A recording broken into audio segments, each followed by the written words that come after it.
All right, we're gonna call the select board meeting for Monday, January 2nd to order at 6 o'clock. We have a change on the visitor appointment. Dean Grover will not be here tonight. He's going to come to next meeting, right? Next meeting, okay.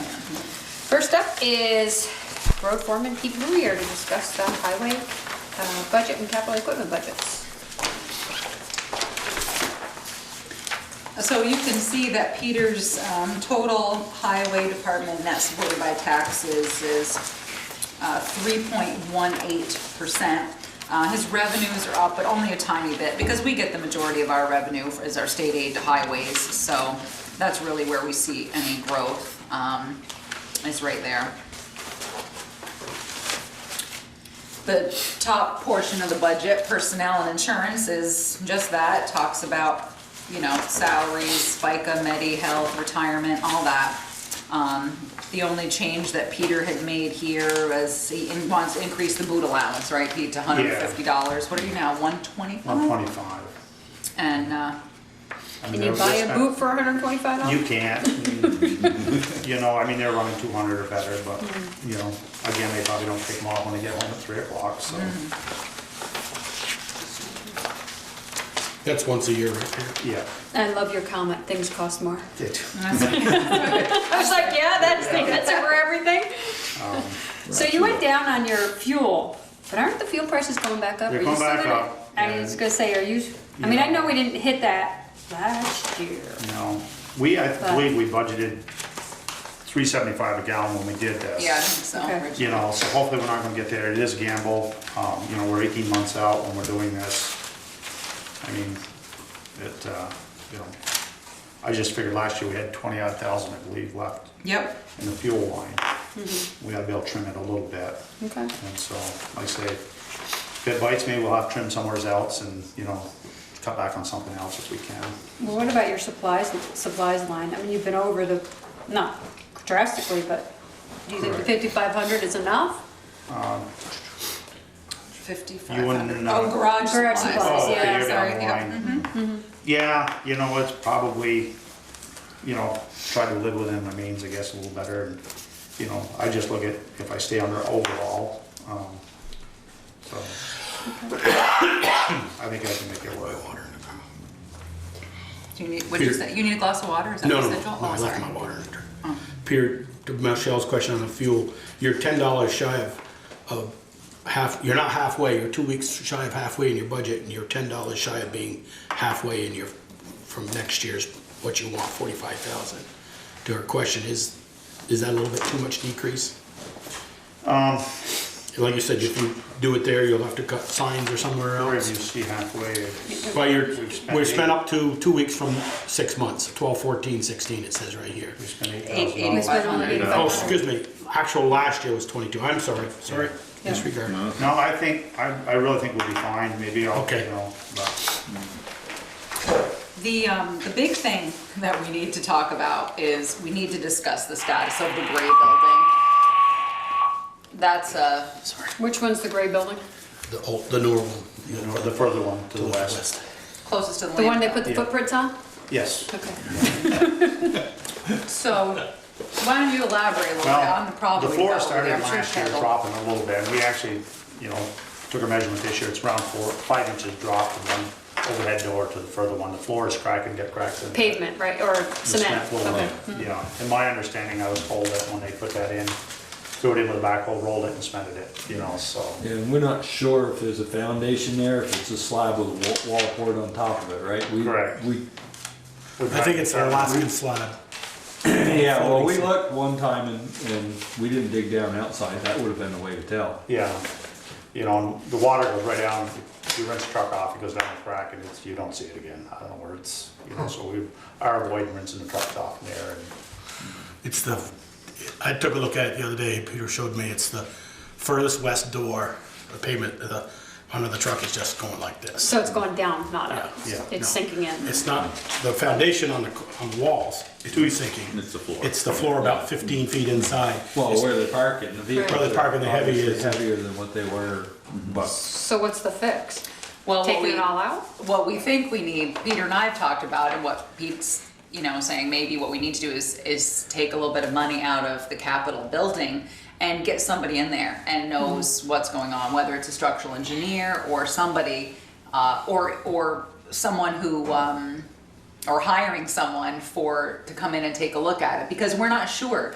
Peter has several questions. Can we jack up that building and put a new foundation in it? Could we move it because Pete would like to put an addition on it? Is it salvageable, any of it? We need somebody to come in and take a look at it. And so we're really, Peter and I aren't sure. That's where we're hoping you guys have some ideas. I wonder if that roof could be picked. You know, with this olive cleaning, I crawled up in the rafters here a couple, 3 weeks ago, there's none, looks like they've moved, cracked or anything, so they're holding up there, but, you know. And I mean, it's something we need to address in the next year or two, a couple of years or whatever. Yeah. It's not gonna go away. It's not gonna heal itself. I think the best, we need to figure it out so we can make a plan, because what kind of expense are we looking Right. at? Is it, can we lift it up? Peter's like, can we add on to it? It's wooden framed, right? Yes. Not steel framed. So we have questions about what we can do. When Peter even said, we don't know, Peter and I do not know if we can jack it up and do the Oh, I'm foundation sure you under. could, because they're truss rafters, I'm sure you could jack it and hold it and go around the outside and do a new foundation. I don't think that would Even be. if it isn't truss rafters, you can do that. You could do that. Okay. Absolutely. I'm just Yeah. wondering if we could pick it and swing it onto, you know, with new walls, swing it onto a new foundation. Roll it. That's what I had mentioned, maybe put something beside it and roll it. So you should move to the east, you got that open space to the east? Yeah, Yeah. you know, Yeah. it'd be nice to get closer to that green barn. How far you wanna roll Yeah. it's one thing, but, you Yeah. know, tie them together and. Oh, Roll that, it when you and say, roll it. when you say roll it, Yeah. you mean physically roll the whole building, Physically so roll that, the whole then building. it's in Have a the new, foundation all new. set over by the Right. green building. Okay. So what we could do is, we could find someone who does that work and get an estimate. Knops, Lou Knops. Yeah, I wondered, I thought we got an estimate from him. Do you know anyone else, Ted? Well, who he does would be it? able to roll it, right? He would be able Pick to it. do You'd it. have to get somebody else to do the No, cement no, work. he Oh, does. he does it. Yeah. Somebody he else to would do the roll cement it. work. Do you know anyone else who does that work? Almost anybody who's been at the trades for a while. It's not that big a deal. I was gonna say Donnie Sargent might know somebody too. I don't know. All right, well, what we'll do is get a couple names and we'll work together, get a couple names and try to get a couple estimates. Because Peter, at the same time, you were saying, do you want to connect the two barns? You know, to maybe alleviate buying a new building or building a new building in the future, just put one new bay in between them. You know, try to crowd together, save a wall on each side, something you can put a dump body in the air. I mean, we're full every night. There's something in every bay, and it would be nice to have a work bay where you could tear something down and leave it. Yeah. You know, and They- not have to move it around. And you know, we squeezed 3 vehicles in that gray barn with 2 overhead doors. You know, They don't have a building that they can raise the body up Right. and change hoses or anything. That's all done outside. Yeah, so that's a good idea, and then we could get an estimate, obviously, on the Yeah. concrete, and you guys can you Yeah, we dig it do the prep yourselves, so work you and can do all that. Pete, All what's right, well, up, that what's makes on the sense. building on the other side of the green building? Or is that all part of the green building? yeah, you got the old salt shed that Salt could come shed, down. okay. The dog pound might be an issue, but I think it's far enough back. I think it is too. You know. Okay. Peter and I will get some real, that way you can figure out what the cost is and kind of, and you would all do it this year, but at least if we can figure out the cost this year, you could know over the next, year or two what you need to invest in. I think just the gravel underneath that pavement, that cement floor is just beginning to, could have been an old car under there or something. Or the old landfill is beginning to sink. And you can see it just, it's going like this. I ain't gonna say the truck's gonna fall through it tomorrow, but it's just, No, it's not gonna fall through it, it's just gonna keep an going idea. down. Pete, can I And ask that about the whole end of the building is going down, I think. I didn't see that though, Baker, on the footers, on the outside, that there's about a 2-foot poured wall around. I went outside, didn't see any cracking, no nothing under there. It's more than that, like 15 to 20 feet. Cracked inside. right by that door, I think that whole end is just, And it's now cracked where Kale parks his truck there, the other tandem. That's beginning to open up, so she's moving. Pete, what's this going to 12-inch signs? For what? 911 signs, the address signs, we went from The street sign? It's double the price. Oh, the street signs, the It's road a- signs, okay. And that's a state law. Yeah, They gave federal us law. X amount of years to wait. Was it Yeah. 18? We had, maybe. Well, I think the select board Can't agreed remember. to do it as they got knocked down or Yeah. whatever, and it's double post now for printing or anything with any size to it, so. Yeah, wait till you see Fred Johnson drive. That's a big one. Go get billboards for that. Yeah. Start abbreviating. Yeah, exactly. It is abbreviated. Anybody have any other questions for Pete? Think about that when we approve the street names. That's right. Keep it short. That's right. First Street, Second Street. Using numbers.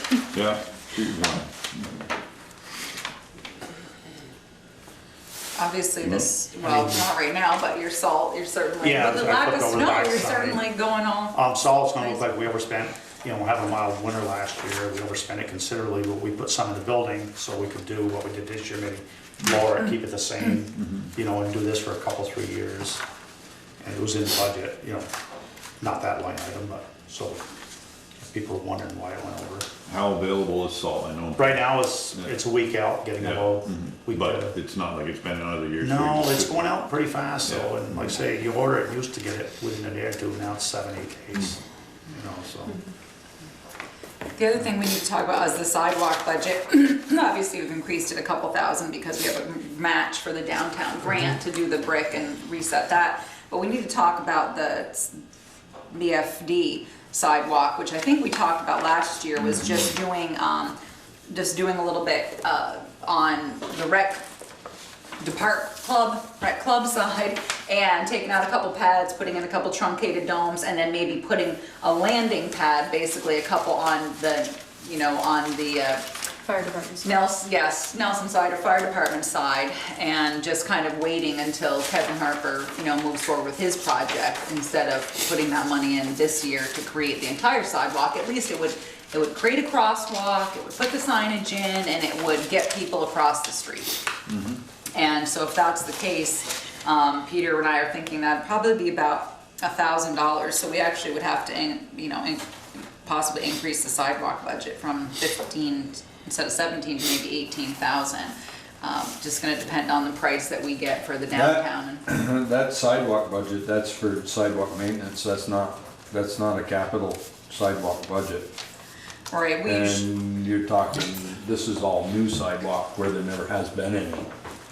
So I don't know if that's the line for that we would take. that particular money, unless we put it in there knowing that that's what we're using it for.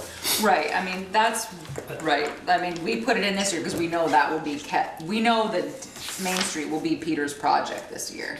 But I can always take that 1,000 out of capital building, if you would like, for the fire department sidewalk, or capital roads.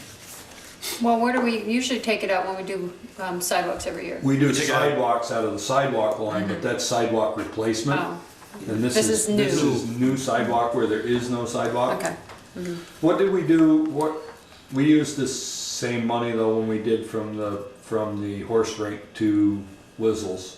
That was. That was all new sidewalk. But that came from the state, But didn't that it? was, no, that was Wizzles, horse rink, I'm sorry, wasn't that your Safe Routes to School grant? Yeah, that was the That Safe Routes to was- Grow school grant. Yeah, we did that with Bill, but I don't know where you, I We don't didn't- remember where you got your matching from that, but I do remember you have a Safe Routes to School grant. That was from the trailer park sidewalk to the horse rink and up. Okay, up. To West- on the main- West Pleasant. West Pleasant, Monmouth. well, I could look back, I mean, Peter. I don't have a problem with it, but it's just, Yeah, it's new sidewalk, it's not, Okay, and I it's didn't- not, I think, Pinker, which, my memory's a little bit coming back there, because we replaced the sidewalk from West Street, in front of Ackers and Tilburg's and Devonos, and it ended at Bill Wizzles. Yeah. And it was a little short section in front of Joe Ferris that never was done. right. We said, I think that came out of the regular sidewalk replacement budget, because we said, let's finish that up so we'll have a complete sidewalk there to match with the school grant that went all the way back up to Munsell Avenue. I can look at the financials, because I don't remember, Peaker, Safe Routes to School, but I'll look, but Peter's right, we could take it out of capital roads or whatever, but that's fine, I never thought of that, Peaker, that it was replacement and not new. With the condition of some of the sidewalks in town, I would not want to take sidewalk repair or replacement money to put in a new sidewalk. Yeah, you're right, Ted. I couldn't agree more, Yeah. Ted, because it just Some puts us of them are another year, really, puts us really through- rough. just puts us another year behind. Yeah. I know, and you're on, we figured it out, I think Bill figured out when you're in like a 99-year replacement schedule for sidewalks, Yeah. unfortunately. So maybe if we go to 17 this year, we leave it at 17 next year and just try to grow it, you know, every other year or something by a little Well, bit. 'Cause don't we it's- usually, because we didn't do any in July 1, we're not doing any until after this budget, but we really won't do any in 2017. Right, this We will is, hook this together with 2017-18 budget, and do Right. 2000, June of 2018, end of this budget, and then another 17 in July. We So actually we can do might- 34,000, get a better price. That's what we've been doing the last few years. right, but because of the project and the grant that we're getting, we may actually do it this year. I have to write that grant, and I believe it's in January, and if we get the To do money. Main Street. To do Main Street, yeah, so but you're right, generally we do try to hook 2 years together, but That in would be this case, this, June of one end of year. it would be July. this spring, yeah, this spring. Because we didn't do any of this July. Right. this year. right. And we'll hook them together. We But didn't do we- any this summer? We didn't do any this No, summer. we didn't do any sidewalk this summer. We'll do them in the end of the year budget. Do them in 'cause June it's- of this year. Yeah. June of and this July, coming year. Basically June. So we do about Yeah. 30-odd thousand and try to get a better price, do more. I know, stuff. but I was just thinking the letter that went out to K Street. Oh, that was. So I thought that was for this. I think that was the year before. Okay. Yeah. Okay. So what you're saying is, after July 1st of this year, we're gonna take 2-year budgets, 2 budget years and combine them? No, it'd be We June have of to, this we year. have to do this year's, we have to do the 15,000 Yeah, yeah. before, All right. what we do is we You do have it to- June and July, You so have to that. encumber it at least, yeah. Right, We do it June and exactly. July, so Yeah. that. We Yeah. get a better price. We try to Maybe do. $32,000. Yeah. Correct. Correct. That's right. Minus 500 something. like Yeah. what we spent. Yeah. Yeah, 36, I don't know. right, I 536. can't remember what we Yeah. spent that on. Probably some truncated domes. Oh, you know. This you're stuff probably by, right. You're probably right. by the creamy stand. Yeah. Oh, that's right, creamy stands. Any other questions for Pete? Okay. Do we wanna go over the equipment? Capital highway equipment plan? Do we know what we're putting in for paving? It says see voter approval. So Well, it's Yeah. $100,000. it's part of the highway Yeah. budget, so. Yeah, I can tell you what it is, Joel. It's, capital paving is 100,000. And that's what we've been putting in, Yep. correct? Well, it went up last year. Yeah. it went up We last went year. from 90 to 100. 100, right, So it'll be the yeah. same Yep. as last year. Yep. So the capital highway equipment plan, we talked about briefly when Peter was here earlier to get approval for the 2018 Freightliner. And Peker is on that committee as well, and talked about just the cost of equipment and how it's just gone up over, you know, just going up. And so this is what the capital highway equipment plan is, what will go into town report, and talks a little bit about what's going to be replaced, and you know, when one of the things that Peter and I were, and Peker and everyone else that we were kind of choking on was the price of a grader. That's kind of hard to budget for. So we had, so we're looking at the numbers, you can see that in 17, 18, we're scheduled to go from 90 to 95, and then you can see how it's 100, 110, 120, 130. And this will have to be looked at every year, just like the capital cruiser plan and the capital fire truck, you know, just as this apparatus and trucks just become expensive. So.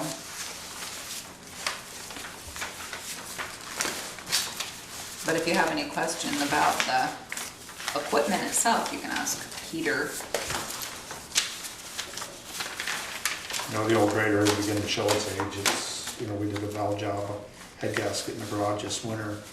It's dripping oil somewhere. Probably it'll continue to leak.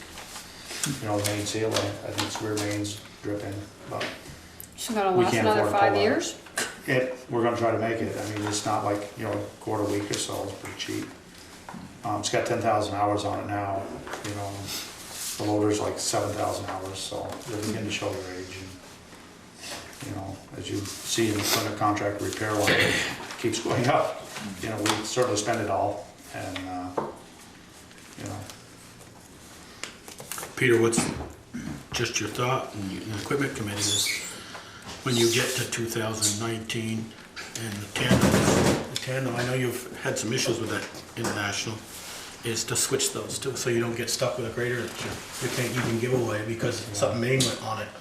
I mean, You'll have the money at 2,000, that's what I'm saying, you'll have the money you at probably have to look at it then. Yeah. So Tannen's got almost 100,000 on it now, and she's showing her age. You know, you'll see the repair bills on that truck. We dumped $6 grand into it last June. Yeah, you can go all, no, it's not, you can go all the way down, Ted. But it's a possibility, you know. Yeah, it's one of those things, you're just gonna, you're just gonna have to evaluate each year when you Right. go to look at it and see what's, what's what, but. What's the low pro truck? Which one's that? That's the village truck. Oh, okay. Smaller truck. It's like the Freightliner he's replacing. I don't know if you got enough in there then. but- Bill labeled with that, and I guess it stuck with it, so. Yeah. Any questions? Okay.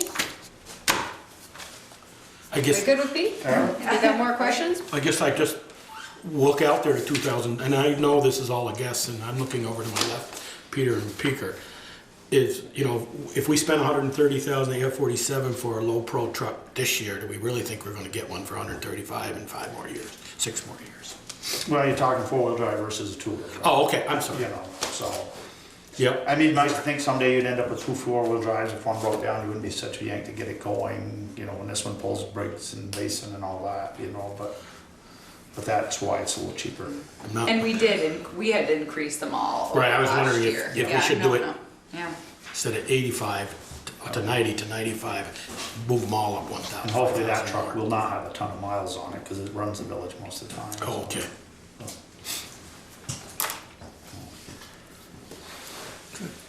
You good? Thank you, B. Thank you, have a good evening. See you, Pete. Thanks.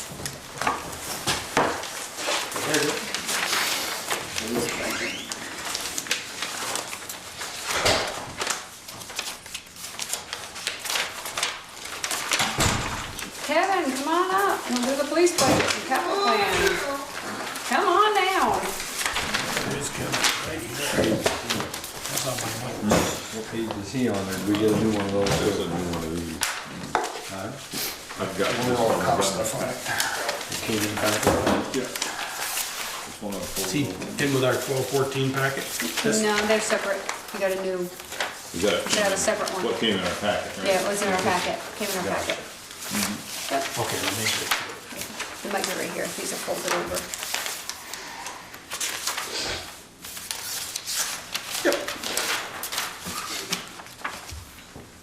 Okay.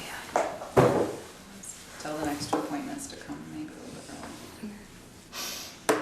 Anything you want to point out, Kevin? Yes. Well, we're gonna see, if you're looking in the revenue section, you'll see that Mount Abe has dropped. On the 9th of November, I received an email from the principal at Mount Abe terminating immediately a long-term security contract we had with them, checking the buildings on nights and weekends. So there's gonna be a revenue shortfall for that in this fiscal year and nothing budgeted for next year. So that's one thing. Yeah, we went So from the 16 6,000 to 1,600, so. Who is going to be taking care of that then? What do you mean? Who's doing the security checks Who's- there? No Yeah. one. Well, that's right. I tried to explain to the principal and to the superintendent that troopers don't go through there. And that essentially it would not be checked. But the security check, so you understand, we were doing it back when the ceiling was cheap. Sure. We would go in there any night that they didn't have janitors on staff and physically check the building, rattle every door, check every window.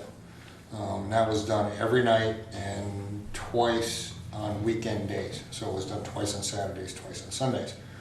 Some years ago, they started running their janitorial staff through the night. So they asked us not to do them on nights when the janitors were there. So then it was weekends and holidays. At some point, they pulled back from that I happened to find out by accident, and I asked the principal then, I think it was 2 principals ago, what they wanted to do about security checks. And she said, well, can't you just do them randomly? And like, I suppose. Interestingly enough, the night that they had, I think $30,000 worth of damage done to the building was on a night where they had janitors on staff. But on the 9th, I got an email from the principal who was wanting to stop that immediately. So we stopped doing them. We're not billing them for that now. And we won't be, unless I reached out to the superintendent to see if that's what they really wanted to do.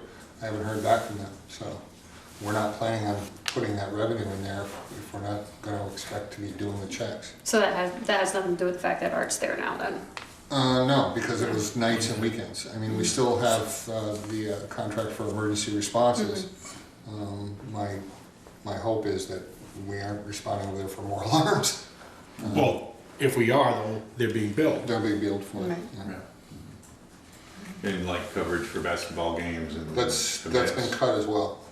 So there's no police officer there for? Well, I got the basketball schedule about a week or so ago, and that's not a big deal because the revenue and the expense kind of, you know, It's a balance wash, out. yeah. Well, it's not really a wash, you know, there's a net to us, but the basketball schedule, I'm waiting for a basketball schedule, and I know that they had the gym floor all tore up for a while, so when I got the schedule, I noticed there were a bunch of highlighted games, and I checked back with the athletic director, and he has decided that they only want a police officer for those games where they expect higher attendance. Again, you know, historically, when we didn't have an officer working a basketball game, there was usually a fight, but I guess we'll see. Find out, yeah. Is the, so if an alarm or a fight or something of that nature, you go respond or during the day, has that cost to them gone up any? We actually were just looking at that, and I'm probably gonna recommend an increase in that charge for the next fiscal year. So is that part of the revenue? Actually, no. No, but it's not, we're not talking a significant increase, we're talking going from 45 to About a $6 an hour. about $6 to go up to 51, because of the cost of basically the workers' comp and all that, the budget going up, so, and that's not per hour, that's just per call. So I think we will see a $6 increase, but, I mean, it might change it by a little bit, Joel, but since they're also cutting the basketball, you know, amount they're gonna be there, it's gonna be, I'm not, you know, It's hard gonna be to hard to really figure. quantify. I've tried talking to the principal and the superintendent over the last 3 to 4 years about stabilizing that contract so that, and essentially, we know on a yearly basis about how many times we respond over there, but they budget money to pay us, and we budget money for them to pay us. And some years we get called over there a lot more than they expect to have to call us, and some years we don't. When we get called over there a lot, it's a surplus to us and a deficit to them. If we don't get called over there a lot, surplus to them, deficit to us. What I had proposed, and I think one of the principals actually proposed it shortly after I had, is that we use a 3-year average like we typically do with our regular budgeting, and we bill them if we figure it's going to cost $5,000 this year to respond to Mount Aid for emergency responses, then we bill them $5,000. They pay us $5,000, and if there are more or less calls, we don't worry about it until we budget for the next year. If we were to do it that way, they wouldn't have a surplus or a deficit, and neither would we. It would stabilize that. But you might have a call that could take 5-6 hours, correct? A sexual assault. It or something of could, that it could, nature. but we typically bill them You're for gonna get each. $51 for it. Yeah, but I'm not saying we've historically averaged less than an hour on all the calls that we get over there. So, Okay. and I think another board years ago asked me that very question, and I said it would be a little bit problematic trying to keep track of the number of hours we're spending on any call. And typically, if we go over there and we're tied up for, it could be 5 minutes, it could be an hour and a half. There was one day, I think earlier this school year, we were there most of the day. But as I've kept track of over the year, it tends to average less than an hour for all the calls that we go over there for. So it seems fair to charge them, you know, like a plumber does, you charge for the first hour, and for a service call, and that's what we're billing them for. Because once we're finished with the actual time on scene, the rest of the stuff that we do, the follow-up, the witnesses, the things that can be done sort of in our downtime when we're not tied up with something else, we can't really break away from the school when we're in the middle of something, although in many cases we can, but the follow-up, even with the cases that we handle within the district, we can handle that when we're not tied up with something else, so it doesn't tie us down. So realistically, we spend less than an hour I guess on average of all the calls. what I'd like to see them, if we get a call at 3:30 on a Saturday night and our officers have gone home, and state police said we've gone We home. don't respond Yeah, to an Mary alarm. when there's oh, well, if it's an alarm, yeah. You know, I would hope they would, it may cost us more than, that's a 4-hour call out. Well, it's right, a for an consideration officer. because if the officers call 3 hour out call. at 3 or 4 in the morning for an alarm at Mount Aid, he's gonna get 3 hours pay. So we might wanna consider that, a call out charge for those kinds of emergencies. Yeah, that's a good idea. How does their budget for your response compare to your budget for responding?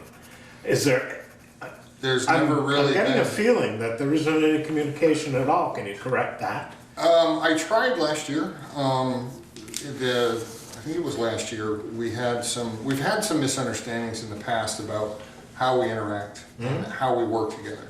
And last year we were trying to, I think, was it last year? You and I met with the principal at the time, last year in your office.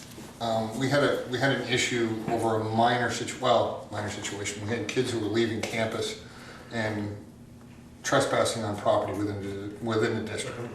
We wanted to try and find those 3 kids. We wanted to grab them at the end of the day discreetly and give them trespass notices. And we were basically told no. And that's when I terminated the contract that we had with Mount Abe until we could come up with an MOU. I worked with the superintendent's office, with Carol Fenimore, and taking a sample policy on SROs and different things like that, and their school policies. I drafted an MOU, and it was signed by Carol Fenimore and I last year. It was supposed to go to the superintendent and then to Therese, but it got lost somewhere. Well, then the superintendent changed Right. because he was just interim, and so we've had a lot of changeovers, so it's been tough to. We have essentially, and because I always mention contract to new principals. We've had a contract for years with Mount Aid, but it's never been in writing. This MOU was essentially designed to do that. Put the understanding between Mount Aid and the Bristol Police Department in writing, so everyone understood how things worked. And that's currently in the Yeah, well, they have inbox it. of the new superintendent. Right, and they have it certainly, so.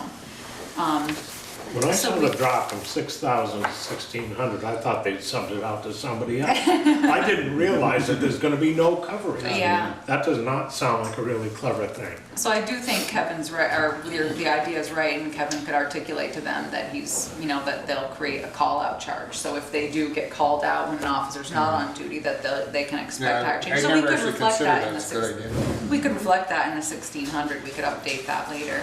I don't know that that's really gonna, Yeah, again. you You're probably It not may talking not. more than probably It's 3 not times a no, year. 'cause usually, I think historically, any alarms we had over there, well, probably about half of them, staff member goes in to get something during the day. Yeah, right, And sets off the exactly. alarm when they're, on a weekend. Exactly. And then probably the other, we might have a small percentage that are in the wee hours, but they typically tend to be like, I would say between 11 and 1 in the morning. Maybe they're feeling confident, Ted, because they put the cameras in last year, I'm not sure. The cameras are not Yeah. gonna do the job. No, One of they- the, no, no, no, one of they will the, take a picture of somebody doing painting on the side of the building. yeah. You know? Well, that's, One of the things that came up when we're looking at when I think Michelle brought it up a couple weeks ago was that the overtime was up and the part-time labor was down. So Kevin did look at that again this year, and you can see that in this budget, that he has decreased part-time labor to 30 hours a week, and he's increased his overtime and shift differential line to kind of, to adjust that because it wasn't working. we've been averaging about, well, we were budgeting, I think, 32 hours a week, and we're averaging just under 30 hours a week in actuality. Is that because you don't need the part-time? No, we need them. What we were trying to do was try to give us that sort of semi-fourth equivalent, so that we right. have the flexibility to do scheduling and things like that. And we do have that, but what we're finding is the part-timers we have typically are available on weekends, not so much during the week. We haven't had any trouble scheduling them. It's just that, They aren't available when you need them. For the, like, not as much to as avoid I- the overtime. Not as much as I'd like. Well, I think we need to do, as I was explaining to Therese, early in the fiscal year, I want to do a real good breakdown of our overtime expenses so I can see where it's going. Because the things that come out of that are shift differential, on-call or call-out pay, and of course regular overtime. I mean, you're going to have overtime every holiday because, you know, we pay overtime for a holiday. But I want to do a real good breakdown and see where this is going. What I started doing probably a couple months into the fiscal year, because it just made more sense to me, as opposed to having an officer working when someone's on leave or sick or something like that.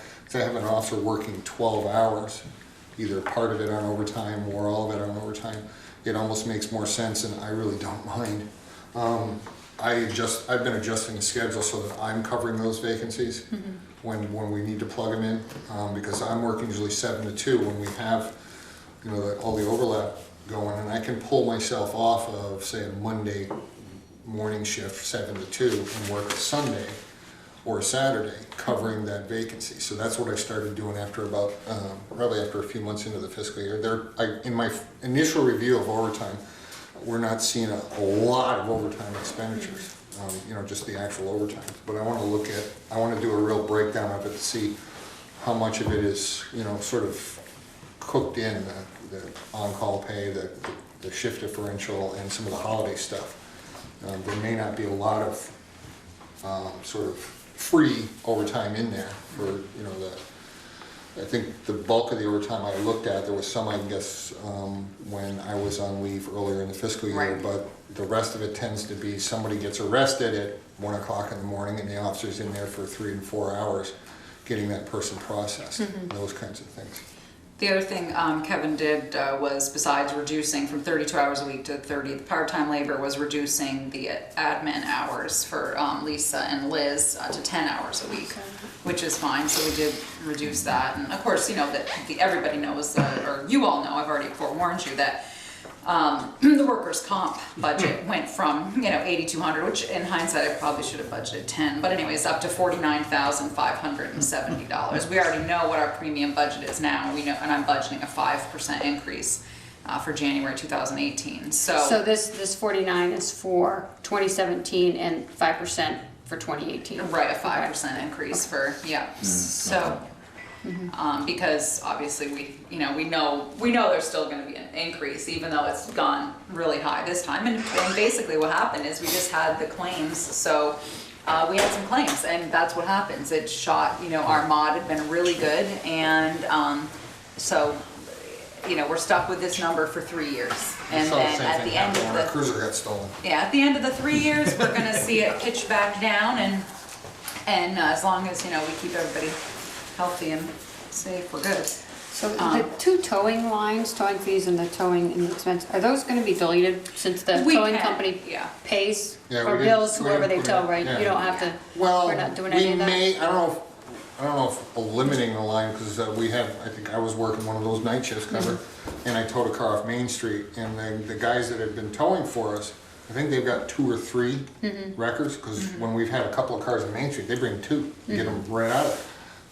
It just happened that night when I was working that they had all 3 of them down for service, so we had to call someone else, and they had to bill us. So we could have an expenditure in there, but it's gonna be balanced with revenue. But we're not planning on it. So you'll see too, under office supplies and postage, I talked to Kevin, so, and kind of bumped it up a little bit for a town-wide informational mailer and postcard. So talked about if Kevin is hopeful that in March 2018, going to present to the voters going town-wide, then my suggestion to Kevin was that of the strategy that we used with the fire department, which is you need to get people to the polls and informed. So it's going to be, you know, mailing and getting them out to vote. Starting in the spring. Yeah, so so that's why we budgeted the extra money there, because it'll be extra money for postage and probably a postcard or something, so, to get people out. Does that include like public meetings or one or? We're working on Informational. on the information package right now. The, what do you call it? 5-year budget. I was No, gonna That's why say, you were looking for the schedule and the What do you budget. call it? There's The something. computer program that you put slides up on the screen. which- PowerPoint. So the public hearings. We're working on that right Yeah. The public hearings will cost him, just advertising, basically. Not charge for the space or anything, but, certainly, same avenues we did with the fire station and getting it out. And, one of the things that, and I wrote that down at the bottom, is, I said we're waiting for the first week in January to find out about dispatching. Actually, I found out that the Act 118 report is due out by January 15th of this month. So hopefully what, the plan is that's supposed to talk about the costs that obviously the state wants to get out of dispatching and how much it's going to cost if you stay with the state. What we don't know is when that's going to be put in effect. Is it going to be January? Is it going to be July? That could affect this budget also. I mean, we're really hoping that obviously that it's not going to be until like July 2018 at the earliest, but that's That may change with the new administration too. right. Yeah. So we don't know what's going to happen. So that's another unknown. But one of the things I'd ask, we talked about before was not using any of the undesignated fund balance. If we don't use any undesignated fund balance, we're looking at a just over 20% increase in net raised by taxes. But if For we, this budget. for this budget. And so what I was thinking was, and I talked to, Pete Ryan a little bit, was if we use maybe 9,000 this year, maybe 8,000, that's if there's no deficit this year, if we still have some undesignated fund balance. Pete Ryan's comment was, well, if this isn't an emergency, I don't know what is. I So would point out that maybe the bulk of the take a look. increase is because of insurance costs. Oh, it is, absolutely, Kevin, and that's gonna be. And the revenue drop from the Yeah. contract. And I, Well, absolutely. there's only $10,000 change in the budget if you take out the 40 grand for workers' comp. Right. So, and you're right, so there's that, so that's a thing to think about, is whether or not you do want to use some of the undesignated fund balance to take a little bit of the sting out of it. can I ask a question about property and liability insurance? You have it at 15, last year it was 16. It dropped. But then you're increasing it by 15% for next year. Well, I'm just, it's hard to say with insurance, I just don't know. I But could do we know probably- why it dropped? I'm assuming because of the age of his Age of the cruisers and vehicles, stuff, and then he's getting a new And we haven't had one. one stolen. And he's getting a new one next year, so I wasn't sure what that was gonna do. Could we talk about Kevin, under the full-time labor, 60,843 to November 17th, that's 20 weeks. Will we, from July 1 to those 20 weeks, will we full staffed? We've been. Yeah, Yeah. yeah, everybody's back Been full here. time, yeah. If I do that, then And remember, it's not, the payroll is different weeks, and there could be more I'm payroll just- weeks in there, I'm not sure.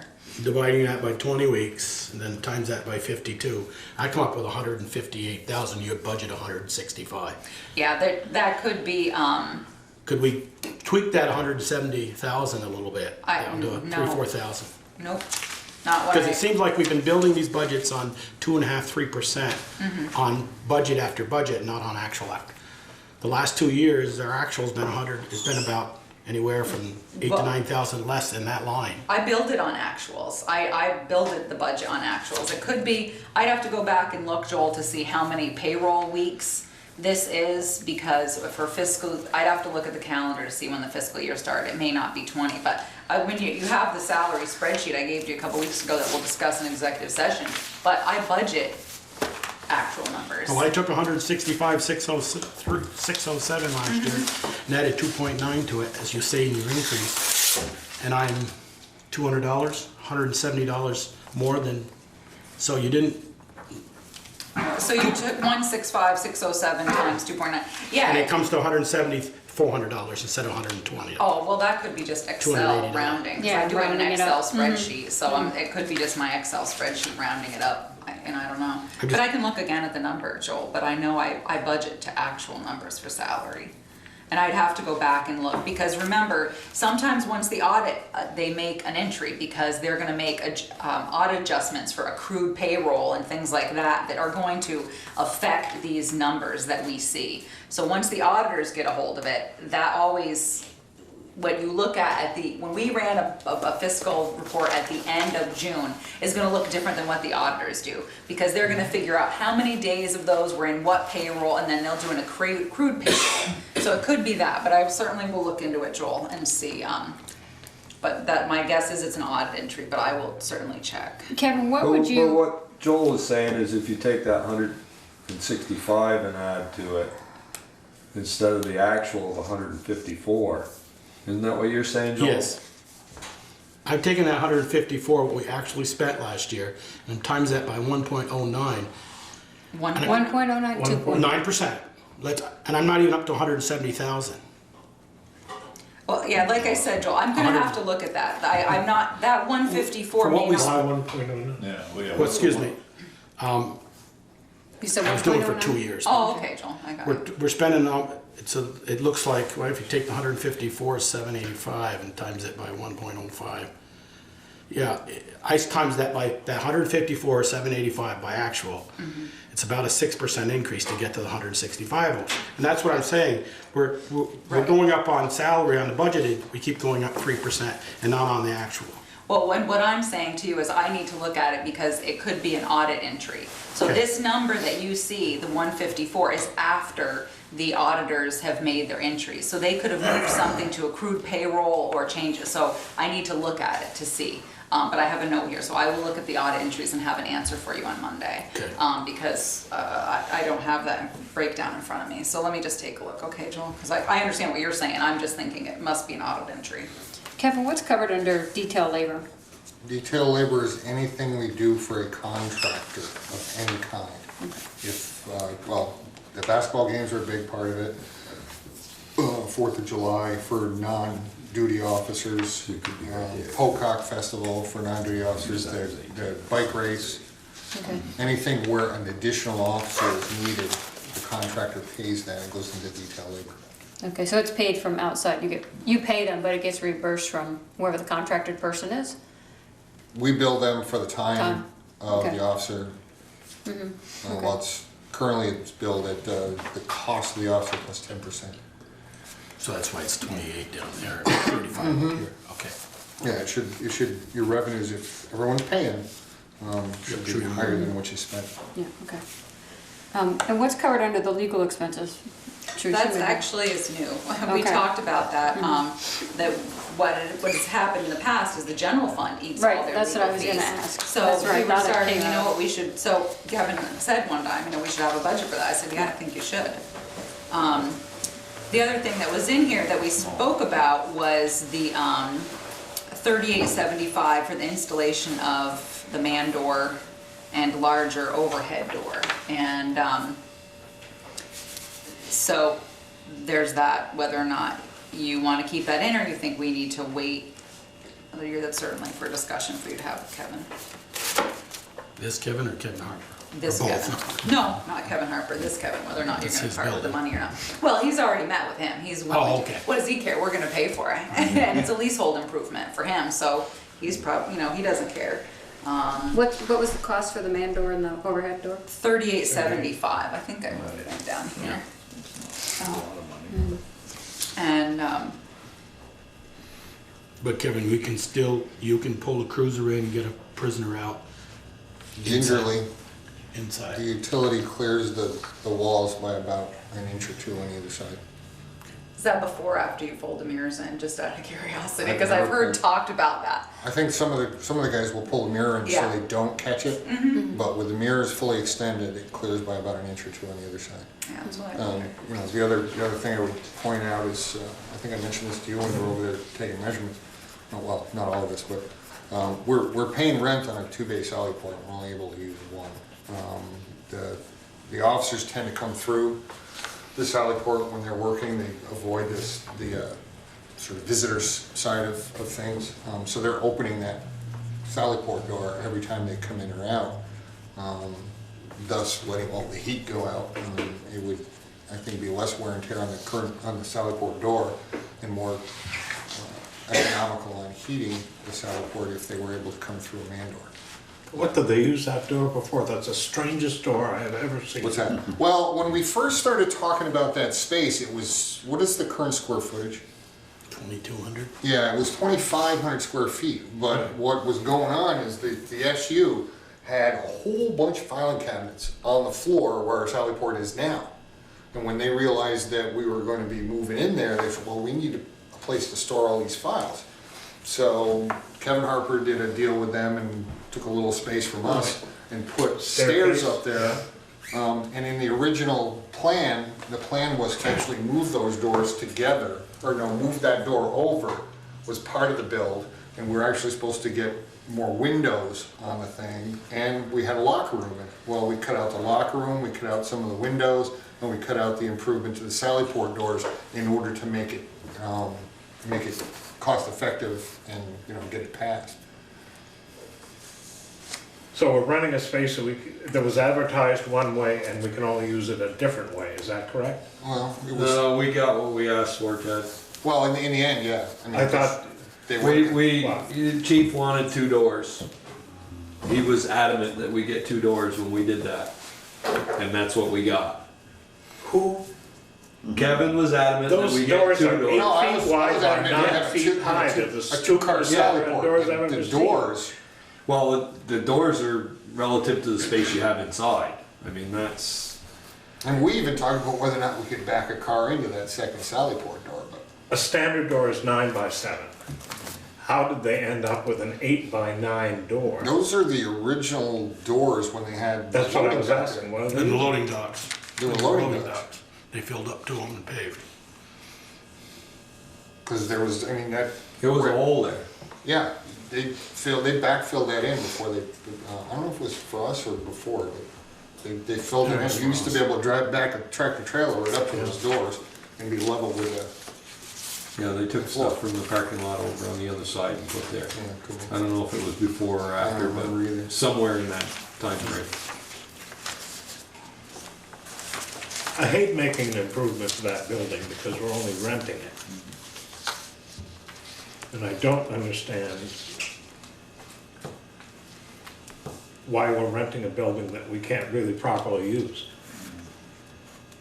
I guess my only concern would be is the side of one cruiser into the door, and we've spent more than $3,000 because their insurance is gonna go up over the course of.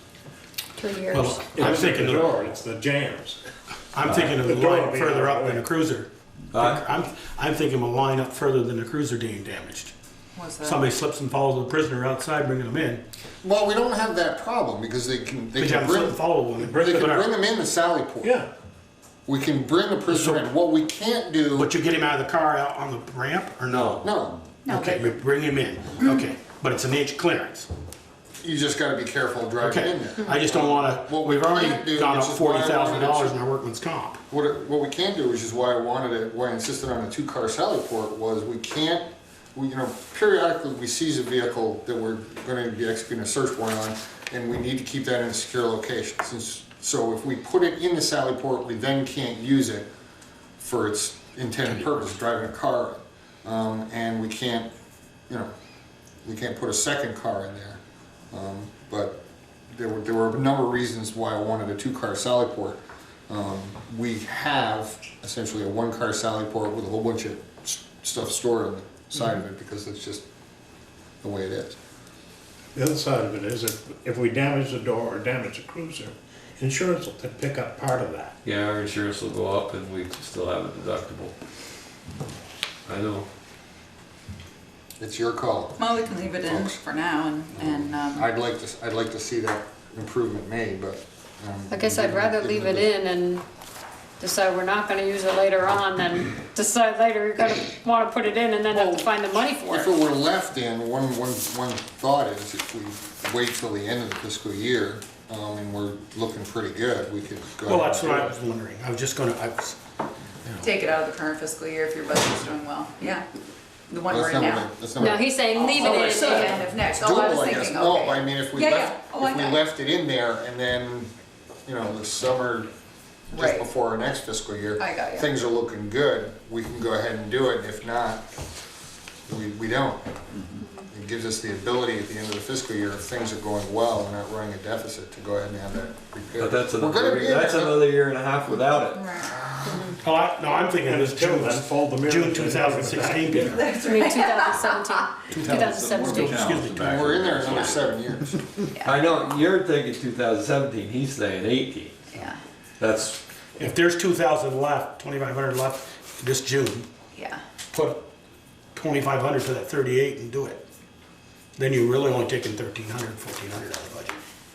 I see what you're saying, yeah, which is You what. mean if he has 2,500 left in his His budget? budget Yeah. here in the This next year. 6 Yeah. months. Yeah. It's a big if for it there, I agree. Yeah, no, I think you're right. I mean, you know, we do that with the highway department, basically. we Maybe don't- you'll have 3875 left over. Maybe. That's right. So we'll just evaluate as you get closer, certainly. So So- what's your feeling about the undesignated fund balance? Sorry. Well, I don't understand the project, so you wanna widen that Oh, door? sorry. What I wanna put in is a 12, we were talking about, a 12-foot door, measured for. One door. One door, so that we Yeah, would be main able door. to, we would be able to put one car, Yeah. either a seized vehicle or another cruiser, kind of parallel park it over where all that junk, well, not junk, all of our equipment and stuff is just kind of stuck, and then still bring a car in. So why is your equipment and that stuff stuffed there? That is what, well, when we Space moved, isn't good for anything when we else. moved in, Okay. that was jammed full of all of our stuff, and that is just what's left over. You know, the We sign have- cards are there. or the Yeah, I mean, it's speed cards. Okay. handy to have the tires there, they don't have to be. It's handy to have the speed cards there, we don't have to have them there. With the stuff there, you're saying you can still parallel park a car or park a car, Not vehicle in there? the way it is currently. Okay. There's no What would way you to do? that. What would you, if you put you're talking about putting a bigger door in? Wide, a A 12-foot wide- wide door. Okay, what would you do? And clean out the garage and put Okay. that stuff somewhere else. I guess that's my question, is where else are you gonna put it? Well, how many people have a garage at home and either Well, listen, I'm can only asking use though, one I or two mean, bays or can't use either one of them? if you don't have any place for it now, Oh, we do. where are you gonna put it? There's stuff there that doesn't even need to be there. There's an old table in there, we've got, I think, a cage from an old cruiser in there. There's stuff in there that doesn't even need to be in there. Okay, so It's my kinda like question, a why bag- is it flat- there? Michelle, it's a like a flat, bag. it's a flat I surface. don't know what it's Flat like here surfaces now. collect When we stuff. were over here, there was a back room, and that back room became a catch-all for everything that people didn't use Use it, anymore. yeah. And once every few years, they go through and clean it out. That's kind of what we have there. Okay. So you'd put the man door within the overhead door? or Where the, separate where Beside that, it. where that, Side, where So- that other where one the is. other door is. Right. Okay, I was gonna say, I'm trying to understand this too, Pete. So you have the door that people walk in here, and you have the doors, the garage doors, whatever you want to call them. So you put 12-foot door there. Right. Where's the man door going? Next to it. To this side of it? To the left. If you're looking at if you're it? looking at the building, there's two garage doors currently. The one on the right is the one that we have the garage door on. It's the one we go in and out with the Okay. cruiser now. That one gets widened. The other one on the left gets closed off and a Oh, man door and is that's put where the in. man door is. Okay, got it. Got it. Alright, so, Okay, so we're clear on that now. We want to talk about the designated fund balance? Yeah, I mean, Whether we it's want to a put that in thought. there or not? It's the thought, whether we take, I think, whether we take some of it this year, I think 9 is the max, you know, we might, I don't know, you know, I think there's about 17 something left, I think, in the undesignated fund balance, so if we took 9 this year, hopefully we could take 8 if his budget comes in over, so he ends up putting in some surplus, then maybe you could do another 9 next year, and then, you know, the third year, there would be nothing to break it down. I mean, what you could do is take the 18 and divide it by the current, say you took 16 and divide it by 3, then you would be guaranteed that you'd have a little bit set aside each that you could definitely put off the undesignated fund balance. I mean, obviously without his budget falling apart now or in the next year, to help take the sting out of it. If you don't use any of the undesignated fund balance, it's a 20% increase. If you take, you know, if you take 9 of the undesignated fund balance, it's at 17.5. Either way, it's gonna be ugly, you know, but it's just a matter of whether or not you wanna use a little bit of the undesignated fund balance, and how much, or if at all, to offset the cost of it. Do we do this for the general budget? We're not doing it this year. We have in the past. We've usually offset it by anywhere from 10 to 30, and generally you guys stuck with 10. We're not going to this year. Just to build What's on. happened is we've got our numbers closer and Close closer and enough, right. closer, so we'd only have our 5% left, we don't have any extra. Right, And with- yeah, I knew that, we had that discussion. Yeah, Okay. so, it's hard to say. I mean, I guess you could say, no, forget it, let's just hang on to the undesignated fund balance, because this current year we're in, we're not sure what's gonna happen. You're already losing revenue that was budgeted for because of Mount Abe, and that's not gonna, come to fruition. This year we budgeted for $6,000, and we may see a grand of that, so maybe you say, Well, you'll okay, see let's take about- 4. You'll see about half of what we Yeah. expected, because we essentially stopped, Yeah. well, just under Right. half, because we So stopped. it was in about November. 3,000, so maybe we say, okay, maybe you would like to say, all right, let's just take 4,000 off this year, 4,000 next year, 4,000, you know what I mean? I'm just not sure what you guys wanna do, cause it's a 3-year sting, at the end of the 3 years it's gonna drop. And the other good thing is. Assuming there's no other claims. Right, assuming there's no other claims, and the good thing is, if you I'm gonna take be here for my 4, Nerf. if you take Bubble 4,000. wrap? If you take 4,000, you can take as much time, say you wanted to do it over 3 years and you took 4,000 this year, you could always evaluate it next year and say, okay, next year we've ended up with a little bit more money, so maybe next year you could do 5 or 6, and then, or you say, no, forget it, let's just put it all out there and, Hope for the best. yeah. I mean, it's obviously very explainable to anyone who sees the budget. It's unfortunate, but it's explainable. Is there any chance of the Mount Abe issue being resolved so that there's coverage and you're getting paid for it? I heard that there may be some members of the Mount Abe board that weren't aware of this and aren't happy with it, and might want to talk to me about it, but I'm not gonna go charging in there saying, hey, here I am. It certainly won't be resolved before you have to sign the warrant. Well, on what the I'm 23rd. thinking of is that we borrow 9, anticipating that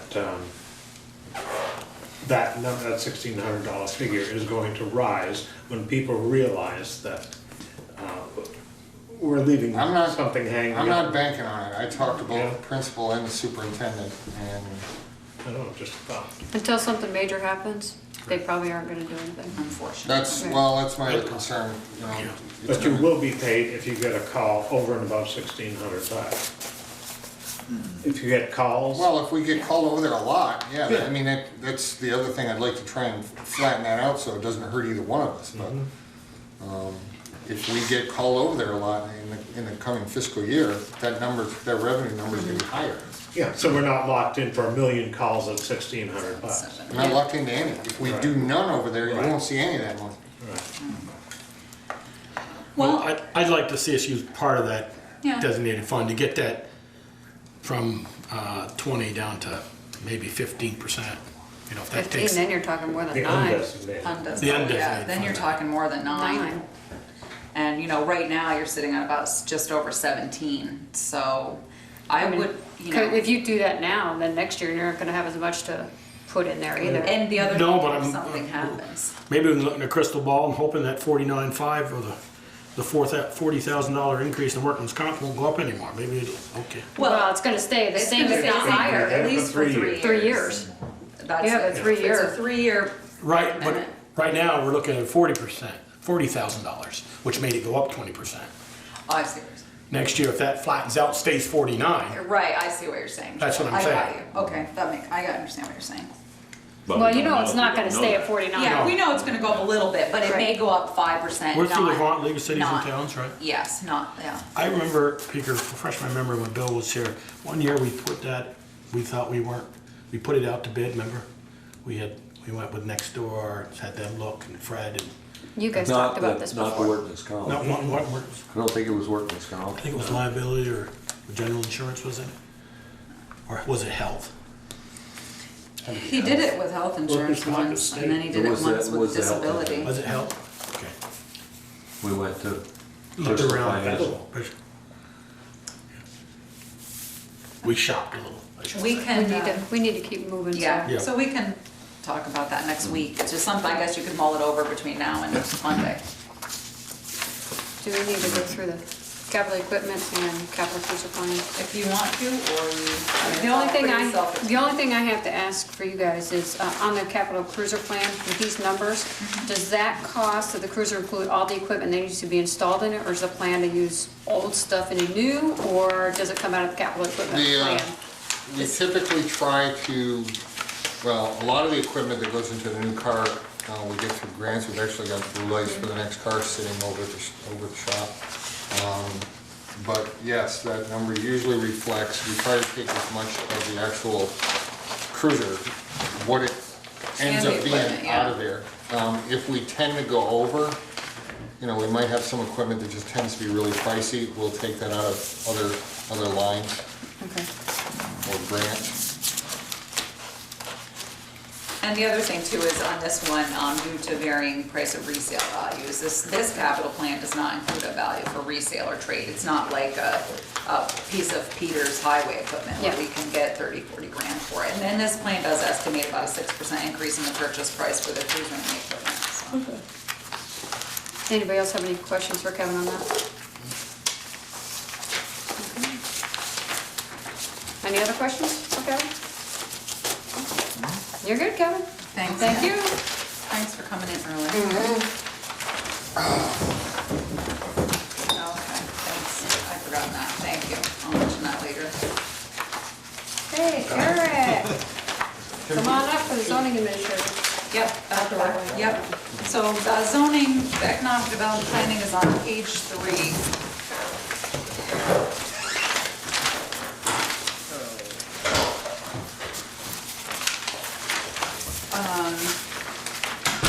So this portion of the budget is looking up, is up about 2.82%. Some of it is, but a portion of that is, and I thought Michelle would be curious about this, for Eric, would be the planning services. I know this has been. Any have questions? I knew you would, about the fact that we hire, or Adam Luigi and the Addison County Regional Planning, so. Yeah, I mean, you can see over the last couple of years, they shot way over what they budgeted for, so. And that's because of the zoning regs. Right, which, so it Revamping the should zoning tone regs. down quite a bit. However, they do still have, they didn't make any adjustments to the floodplains, which we're gonna try to dig in there a little bit to get our ERAP reimbursement higher. So they're gonna dig into that a little bit. They're also going to be talking about The town the plan. town plan and then hopefully subdivision regulations. So the town plan, theoretically, there's just some minor pieces that need to be updated, you know, 3 bridges that weren't fixed are now fixed, stuff like that. It shouldn't be an overburdensome thing, but you never know. So I took some money out of my attorney's fees because I haven't been sued in 2 years, knock on wood. Nice job. I decided We like to, it. what I learned in budgeting, if I've gone over my budget 2 years in a row, I should up it a little bit. So I did up it a little bit, hoping that next year I can say that I over budgeted and it can come back down. I'm starting to wean them off at them a little bit, and trying to keep some stuff in-house more, just with the regulations, because it was such a wholesale change of just the document itself. We couldn't even make changes to it because the whole thing was changed. Now we finally have it back in our possession. So the last couple of changes I made in-house, and we haven't used that for quite a while. So that's why that went up a little bit. The printing went down, just because we were only going to have to make a couple new copies of the bylaws, hopefully. And the other thing that I wanted to point out was I did order NEMRIC. It's a module for zoning and planning. And the reason I did that is we can tie in the Zoning to the listers. the listers. I'm trying to think of it. And so that way, by tax law, right now it's hard to look up tax lots. You have to look up the previous owners and go back through the trail. The idea would be to have all the permits just attached to the lot itself, and then they're easier to find, and they'll be electronic. So that's. I didn't increase the budget line for supplies, but that's what's taking up the major portion of that. Even though I didn't use much of it this year, I kept it at the same level because of that. I think it's $600. And I think that's, portion. yeah, and I think it's a good point to drive home about tying the zoning to the listers, because because we're going through the town-wide reappraisal now, we're gonna, you know, they'll certainly will find out if there's structures that were built without zoning, proper zoning, and plus too, that way as Eric issues permits, right now they go to listers, but it says you create 3 copies and this one gets a copy and that one gets a copy, so to have them connected, I think, I've always said that the grand list is the most important document, and certainly Joel will agree, that we generate. And so to make sure that Has to be the most accurate. Yeah, absolutely. So to make sure that they're tied with zoning, I think is a It's a way really for smart. Craig and I to leverage off each other, and you know, he needs to know what permits, so he knows to go out and reappraise, or I need to know what has been appraised already. That way it's all connected by that tax lot number. So Eric, your attorney's fees, Adam is paid out of the planning services. Yes. Right? So his anything overage doesn't come out of your attorney's fees unless of course you go over or something to that effect. But what else? Correct. What attorney's fees would you need for there? Well, it's if we What have have to we go used to in the past? environmental Okay, court, environmental or if court. we have a question about something and, you know, Somebody, things like That's that. all right. somebody pushes the Yeah, appeal 'cause- through the right. environmental court, Okay. which Yeah, happened which before. That's what I was trying to wrap my Yeah. head around. but Yes. What were the steps? That's what happened to us before. Okay. I think we had 3 2 years ago. But yeah, no, we don't, you can't pull from the attorney's fees to pay for the planner, but overall, if you look Right. overall your budget. We just hope that he doesn't get sued and Adam goes free Right. all in the same year. Right. But, and certainly, you must be working on your town report information for permits and Yes. things like that, and So, Eric. did anybody have any questions on this? Just a state mapping project, we're not doing that now? It was a project 3 years ago to Okay. map resources, and it just stays on here, I guess. Is that the one with different soils? Yes. Yeah. That Pete the I medical have a talked about? whole pile of them in my. Yeah, I remember that. So, yeah, it was a good project. But yeah, we don't need to fund it anymore. Where'd the health insurance come from? Is that- Mine. That's yours? I thought probably, Yeah. but it doesn't show, oh yeah, you are split out up top. Yeah. Yeah. Yeah, so Teresa and Bob are both in there. Okay. Any other questions? On the budget anyway? We'll say, just a side note, Peter was on that group with the master planning study, Peter, that we finished with Green Mountain Engineering, and Eric's getting ready to Yeah, generate so a that little update version. on just the zoning stuff. So this is just in a nutshell what happened in zoning this year. You can just pass one around. Not a significant amount of changes from last year. We kind of coast along roughly the same. I think there's 82 permits as opposed to 92. The big thing we saw an uptick in this year was solar panels, which we will not see going forward. I had been charging people for solar panels on roofs, but the planning commission decided that that would be exempt. Large arrays on poles will need to be permitted, but rooftops will be exempt, so that you may see a little bit of a downtick in revenue. So these are based on calendar year, not fiscal year. Correct. So that was basically kind of the zoning office in a nutshell there. We picked up curb cuts this year, so I've been doing those with Pete, and then passing them along to you. Other than that, in the zoning office, like I said, we purchased NEMREC, so starting now, the first of the year, going forward, permits will be both paper and in NEMREC. And then hopefully at some point we can maybe trick a high school student into coming in and getting some business experience and going backwards. We'll see it. So that's the hope there. I kind of see zoning going along as it is. I don't see any major changes. It'll just be the kind of the rollout of when the regulations change. How I'll be spending more time with people trying to explain it, and I'm sure there'll be more questions. So you won't see an uptick in applications, but you'll see an uptick in my time per application, most likely. And so with planning, I've been working with the Planning Commission on the regulations. They have been doing 2 meetings a month pretty consistently for the entire year. So that's kind of winding down, but like I said, they do still have some projects on their plate. And then we're going to jump into the town plan, which could be simple, could be not.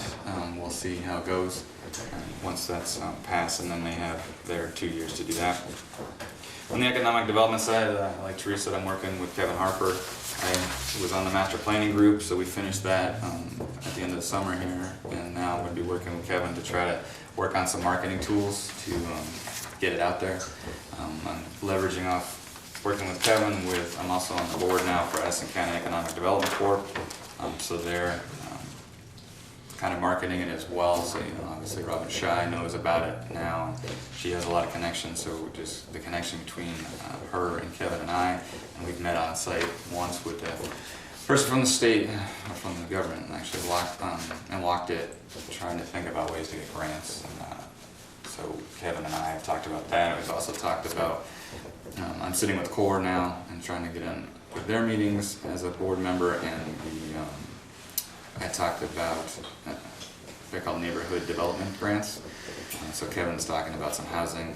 It may not fit for that project, but we're looking at some other projects, so that those are more grant monies we're working on, seeing if it would work for us. And CORE and Alan, or Ian are working on that. We did the renewal for the downtown district, so we went up and made a presentation in Montpelier for that, and got that for another 5 years.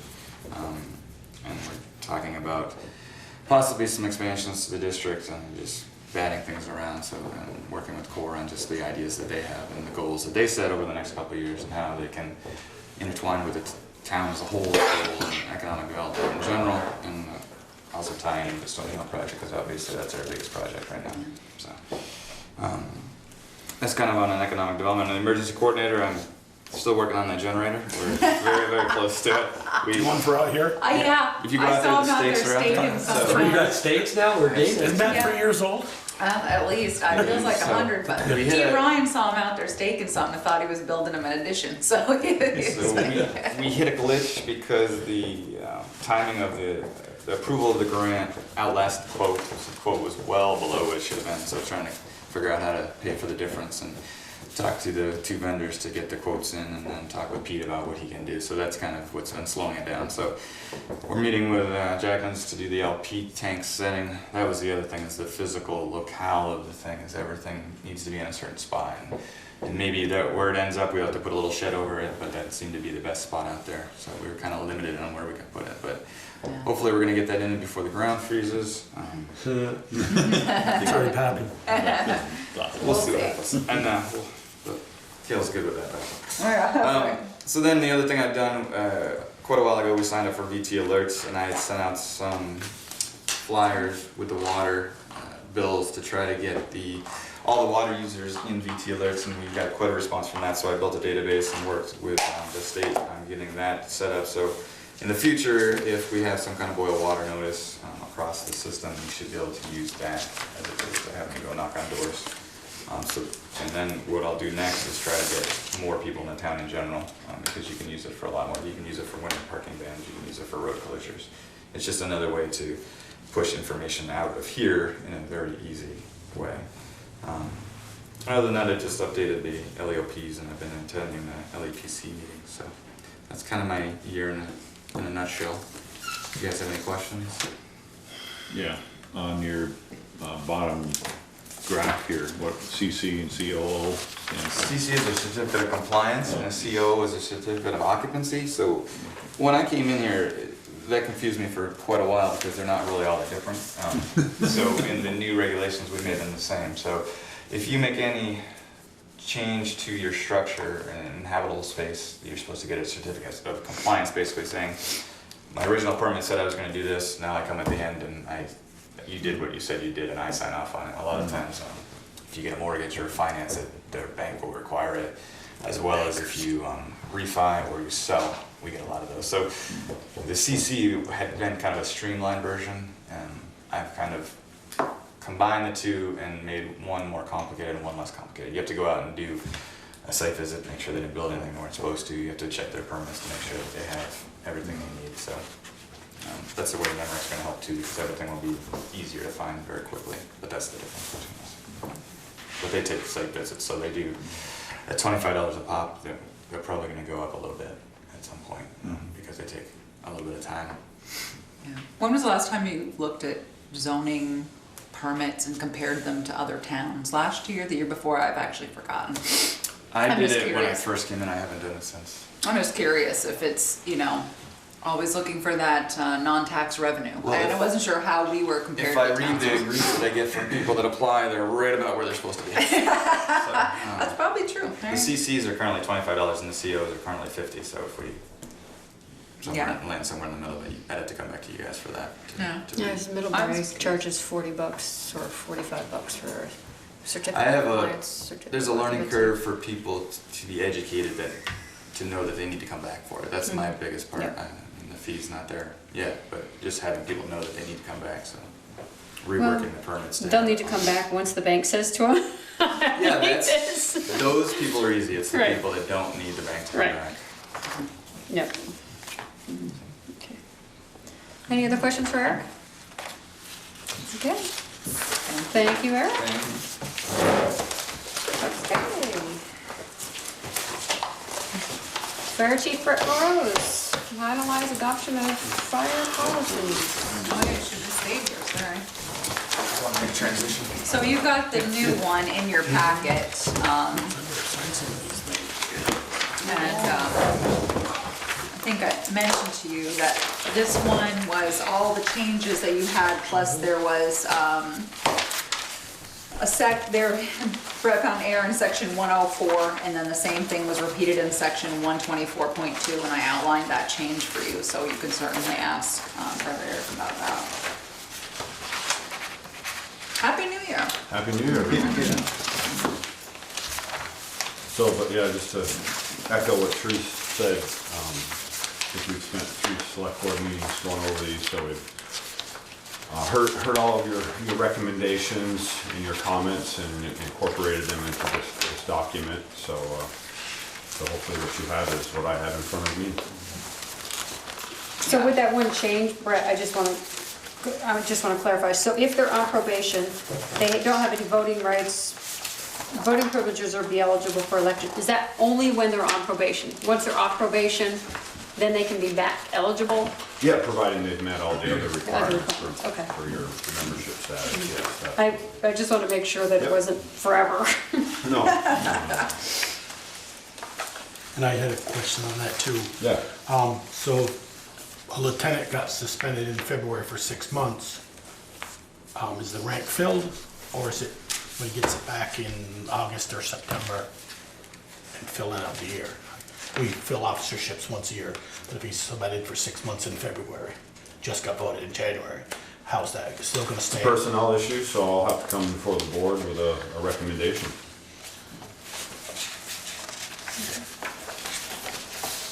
So I had a question on the truck captain and truck lieutenant. For the other officers, it's very specific, firefighter 2 or firefighter 1. And for those 2 positions, it says firefighter 1 or equivalent. Yep. Is that a subjective, or what would be equivalent? Equivalent, well, as someone who, say, comes to the Bristol Fire Department with prior experience, let's say they've been in the fire service for 20 years as an example, because of when they joined the fire service, at the time, firefighter 1 wasn't available to them, but as we currently have members now who have come to us without that certification, if they have documentation to prove, equivalency, because they took, as it used to be called, an Essentials of Firefighting course in Addison County, and maintained, a certain level of training and continued to demonstrate that through continuing education, that would be considered equivalent. So it's subjective to the chief Yes, it based is. on that? Okay. And that's not an option for the other positions? No, it's not. And and to expand on that, the reason for that, your 3 chief officers, your captain, your lieutenant, those are operational administrative command officers. They are responsible for supervising personnel, whereas the truck captain, truck lieutenant, and the clerk as well, those are not supervisory positions. They're support officers. Thank you. Do we have any other questions? Okay. Somebody want to make a motion to approve the policies as written? So moved. Second? Second? Somebody want a second? It's not a non-firefighter, but we're great on people. Yeah, you're right. It's gonna be hard to find. All those in favor? Aye. Any opposed? I'm going to be a nay, Tasha. Okay, so moved. So for the record, what's the vote? 4 to 1? For one. Great, well, thank you all very much for your time and going through this process. We very much appreciate it. It certainly helps us continue our mission as a professional paid on-call fire department and moving forward, so. Thank you. Thanks for your time, guys. I do have one question I do have one question actually for Michelle. For me? Yeah, for Michelle. You've been chair for 10 months, correct? This is the first vote you've cast. First negative vote. No, have you ever voted? I've never. I'm with, right, I'm with I've it never heard unless you vote, I'm, that's right, all I'm I'm with saying. it unless it's a negative. Okay, all right, I'll okay. identify That's all I that. wanted Yep. to know. So Brett, will you just send me the front page if you send it to me and with this date that they adopted on it? Today's date. And I'll put it in the vault. Yeah, well, I'll accept all the track changes and send you that file. All right, awesome, thank you. Thank you very much. Thank you. Okay. Public forum, opportunity for citizens who are not on the agenda to briefly share comments and concerns with the board. Anybody? Okay. We're- Would you like to take a break? Go ahead. Kevin. That's funny. Thank you. Shall we wait for the two of them to come back? You still got enough, I keep going. Ted's gonna be good because Ted can, is on the revolving loan fund committee, so he's the one you want here. Okay, Revolving Loan Fund Committee's recommendation to loan Vermont Tree Goods $50,000 for 10 years to balloon in 5 years at 4% interest with his land in Underhill as collateral. I'm sorry, I should have written John Monk's when I said in his, I should have, John Monk's land in yeah, Underhill. yes, John Monk's land, I'm sorry, I just said his. Say Monk's like M-O-N. M-O-N-K-S, yes, exactly, Tasha. This is the second loan you guys have done, right, Ted?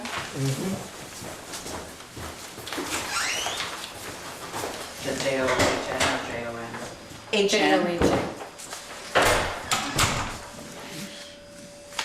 Do you have any questions about the loan? I have a question. Ted, when I read the minutes and you guys talking to him about taking a mortgage out on his Underhill property, do we know what line we are? I mean, are we at first, we have no idea. So he could have it totally maxed out with mortgages. From discussions with him, I don't believe that's true. Okay. Yeah, he was gonna drop off a copy of the deed, but I haven't seen it yet, but I wasn't under the impression that it was mortgaged either. Okay. I don't know why. I believe he owns it outright. Yeah, That was my only impression as well. question was, do we know where we sit in the line? Well, it's never in a good place. If we're first, it's much better than being third or You fourth. better believe it, yes. And I believe you got 2 meetings with John, correct? Yeah, At least. yeah, at least, you're right. Oh, and there's John right there, so you can ask him yourself. Perfect timing, John.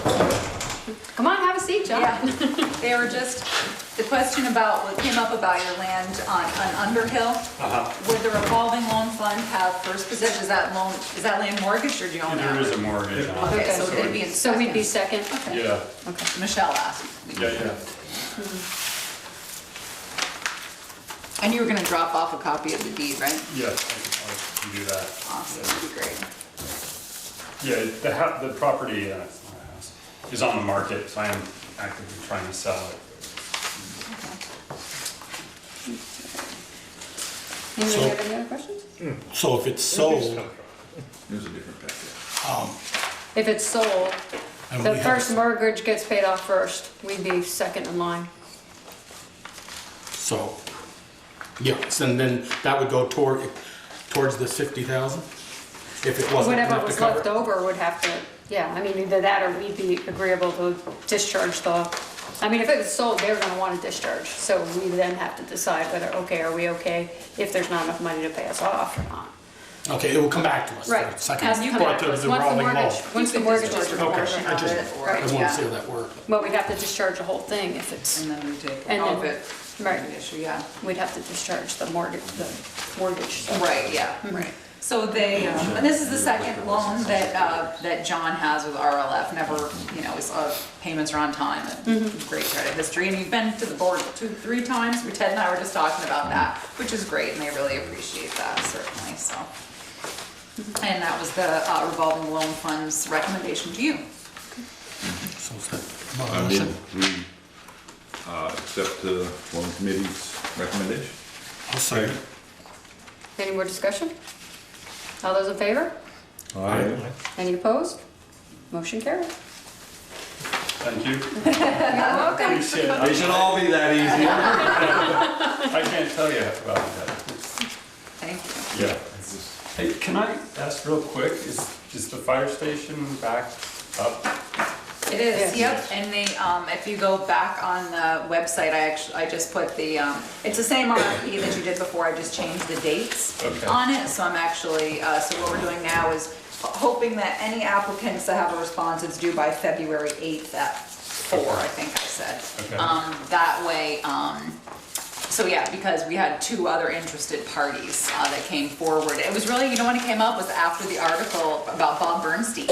As soon as that came out, like 3 people showed up here asking questions. I think that Okay. maybe the original, just the opening of the new fire station while we were simultaneously advertising Right. maybe overshadowed it. And I did speak to Historic Preservation and Vermont Preservation Trust, and they're also advertising it and sending it to interested parties as well. Okay. But it's the same process you went before, just different date, and it's, the whole packet's on the website. I think in the interest of full disclosure, I should say that I am one of the interested parties. And that any decision that's made by the board, I won't be involved in. So anytime you're discussing it where you don't want me here, just let me know. There you go.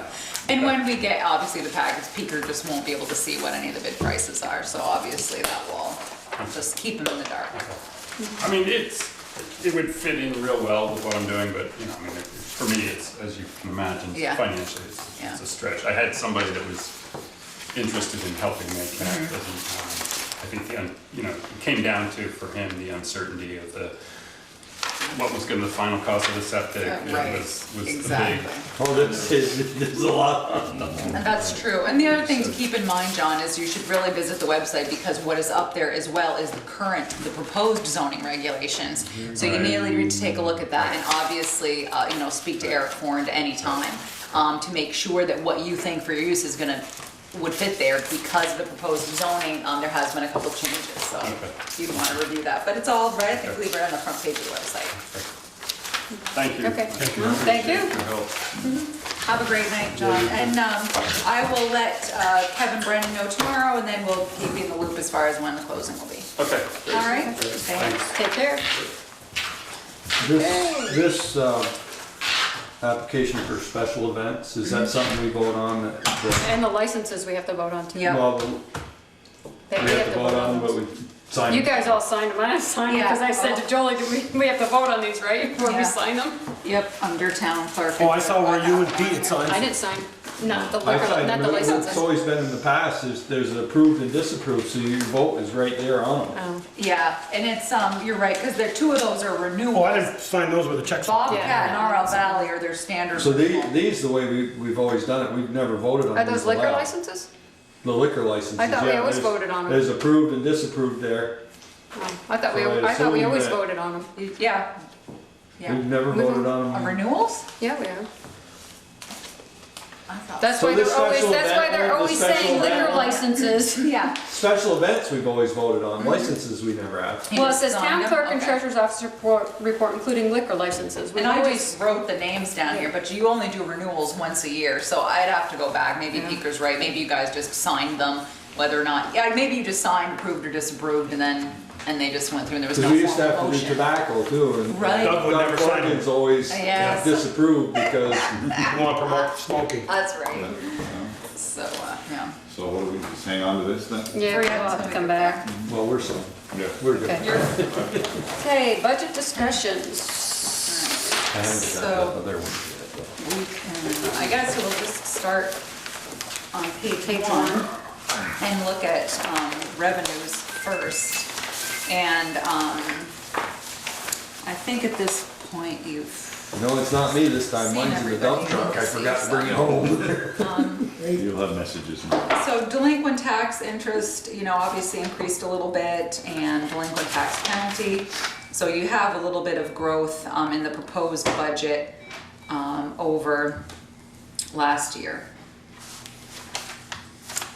What's And- the fish and wildlife pond access pilots thing? Payment in lieu of taxes, it's for, fish, I think that might be, The land around Bristol Pond. Bristol Pond, thank you. I was like, what's that access? Bristol Pond, The fishing access? right there, yeah. Yeah, okay. And then the national forest payments is the same thing. It's like a Okay. payment in lieu of, and then, Okay. and, of course, current use, you know, we get. Is that up because there's more land in current use?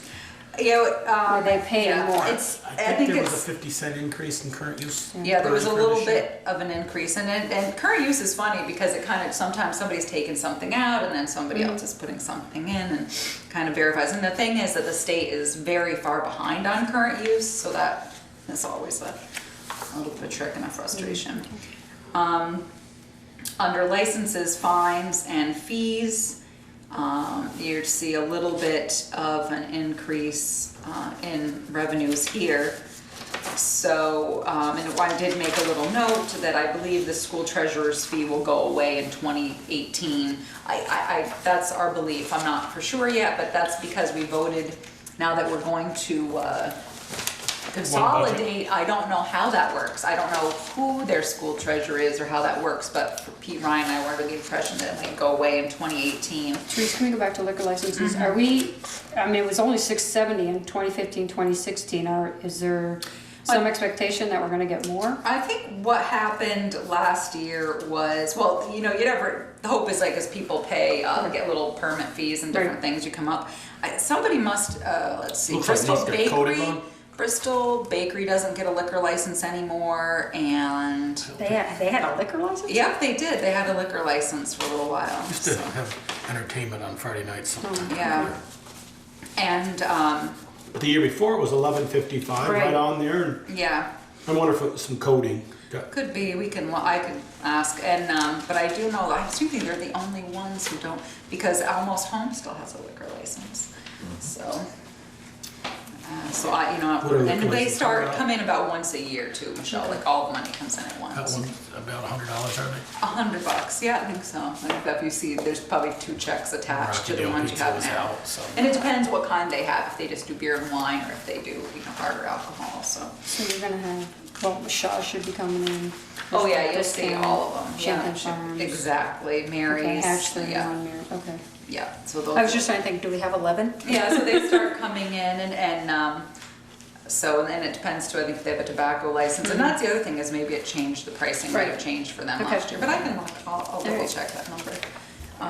To see if their pricing has changed, maybe they're giving them the tobacco licenses for free now. Double check pricing and amount of people. Liquor licenses, so I can double check that. The zoning fees are reflected on what Eric collects, correct? Yep, So that goes against his budget of right, 47. yep, Okay. yep. The library personnel benefits reimbursement, where's that money come from? We send them a bill quarterly, and so we tell them how much it costs for the other stuff, and it's on, when you see the other charges on page, the other piece of it for you. Have to search a little bit. It's on the top of page 7, Michelle. So the library reimburses us for their workers' comp and their disability insurance. Okay. Other revenues, interest is, you just never know. Tree planting, park permit, or parking permit fees, transfer from undesignated fund balance this year, we're saying no, and miscellaneous revenues, so. no. Tree planting was what? What did we use that for? For planting trees, we used On to the get park. On the $500, park. we used to get $500 from, Peker, what is his name? Work for Exxon there, the guy on. Conservation. Ron Kowalski. Kowalski, Yeah. thank you, Ron Kowalski, and, so that's where we would put the money, and then, he still does it, but we were just offsetting it for, tree cutting, because we had more trees to cut than we needed to plant, so. Okay. So overall, revenues are up, 0.3%. It's difficult, when you're looking, I always try to talk about non-tax revenue, so. So who needs a parking permit? Is that just Main Street? Just Main Street, yep. So But we're actually up more than that because there's not 10 grand in undesignated fund balance in there this year. Oh, you're right. You're right. We have interest and penalty are up. Yeah, I wasn't looking at that, Peter. You're right. And then national forest payment or current use is up a little bit. Town clerk fees up 1,000. So we're probably somewhere around 7-8%. Yeah.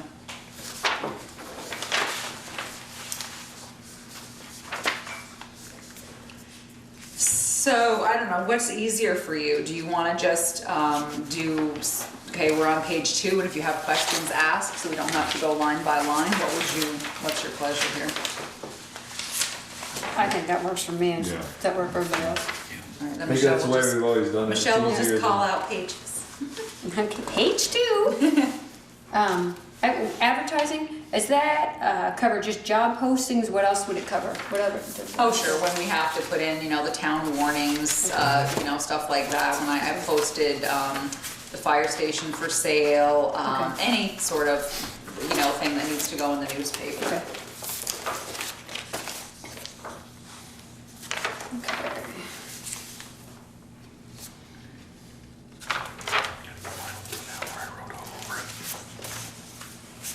Okay, I think you answered me. This is salary line when it says 78, 65% for you. Yeah. And I said, okay, that's more than 100%. Yes, exactly. Explain that. Yeah, because the town administrator, the administrative assistant, and the town clerk treasurer, those 3 positions are spread across several departments and broken down that way.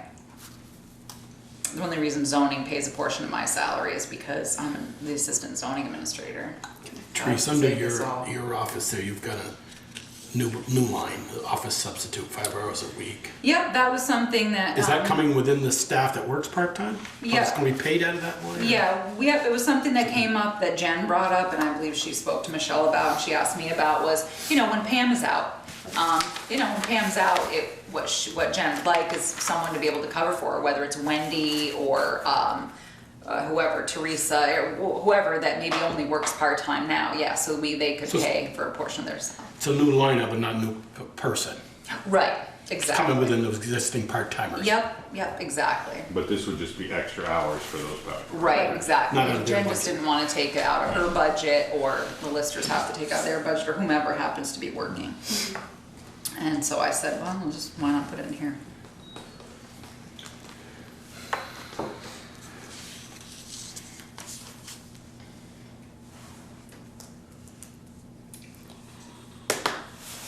So the biggest increase really is the health insurance. Yes. That's what's bringing it up. Mm-hmm.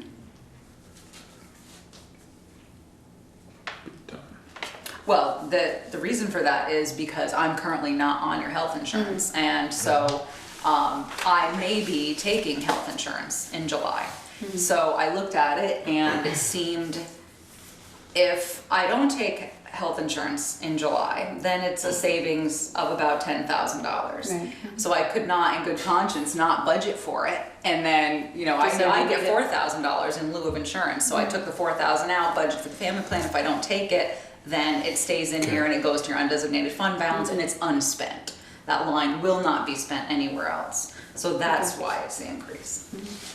That's why I asked about the insurance and the. Yeah, no, that's fine. I'm sorry. I should have explained it to you then. Those are both part-time people, how come we're paying Yeah, insurance right. when the other? I'm sorry, I should have explained it at that time.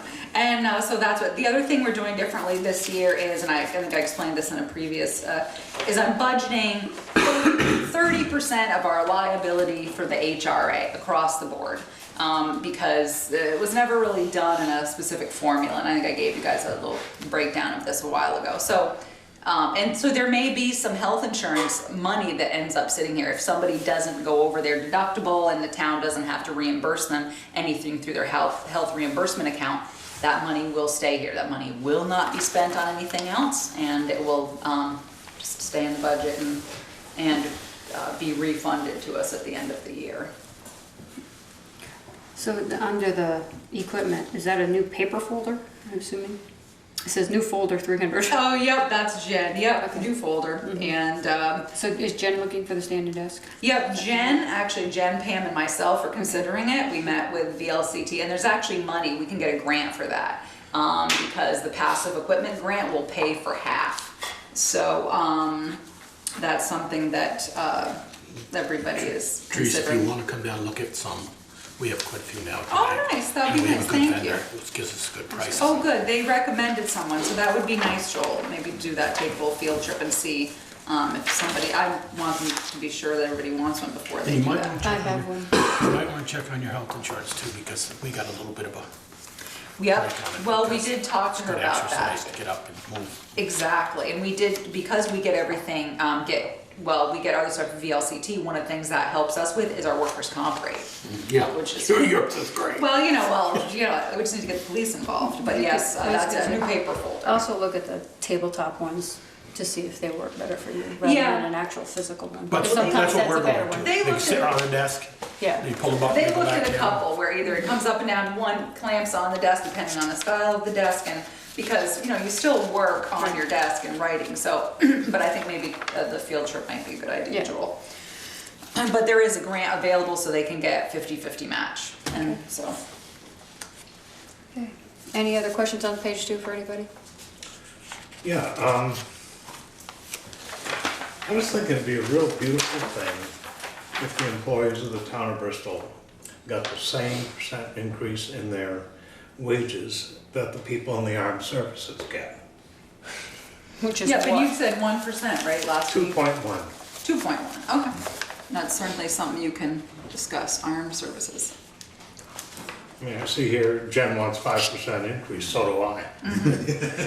Right, well, and you can discuss that in In executive session. But certainly, 2.1, something you guys can decide on. Okay.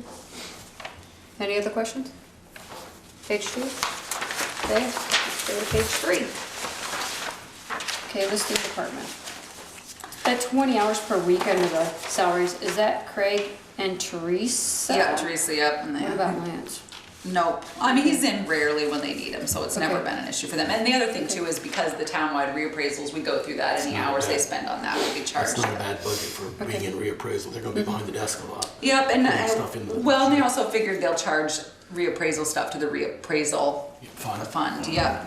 Well, And, The postage then, so if they need to do any extra mailings for the reappraisal, will that then come out of the reappraisal Yep. fund too? They won't take it out of this, okay. right, exactly. I think the only thing he increased was maybe it was the software line, just because that, goes up with the cost of Nemic. They get customer service as well as off-site savings of the off-site backup, excuse me, sorry. Articulate what I'm trying to say. Okay. And you obviously just looked at planning and zoning, Yeah. but if you have any questions. Any questions on the listing department? Or anything else for planning and zoning that we didn't cover before? I mean, I know Eric said that, they hadn't been sued, I wonder if we could, if we could Thank get God, huh? 500 more out of that, but that's all. You may come back and bite you and be 10, but Yeah, I mean, you don't, yeah, I'm You sure. never know. never You- know. I mean, last year he spent, actual was $153. so- Right, and the year before was 5,600, but yeah, I mean, you certainly, if that's something you guys want to do. Under attorney's fees? It was Because you can chew $56.44. up $1,000 Oh, yeah. pretty darn fast with attorney. Yeah. I mean, if it's not spent on anything else, it stays there, then we get it back next year, so. Yeah. That's We'll right. have it as undesignated funds. It's not like, Right. we're close enough now so that Well, he went over last year, right? He's at $62.95. We're talking attorney fees, right? Attorney fees. He Attorney? was at $153. What am I looking at? I don't know, where are you? Oh, here. Oh, do you have an old one? No. You're looking at Says the 12.14. town's attorney fees. he's got his own line. Oh, I'm looking at professional fees. Oh, Sorry. okay. I was Yes, like, I see where you're where's at. my- Yep. Yeah. And so, That's way different. but, yeah, and then town report, I made the same note. Last year, we charged the school, you know, for how many pages they put in. We just charged them our cost, the town report. But with Act 48, again, I have no idea what's gonna happen with that next year, I so. would guess that that's gonna be prorated. And of course, Bristol's gonna pay for more than half of it. Because we have- Yeah. It'll be but Yeah. the same way they're gonna do everything else. Yeah. Yeah. I wasn't sure think if they so, put too. out their own, like they do for Mount Abe, if it would be in Hannaford Career, if they put out their own little report, or if they would still stay in the town report. I didn't know. Well, it's, I doubt if it'll be, maybe it'll be in the town report. I mean, that, Isn't it typically?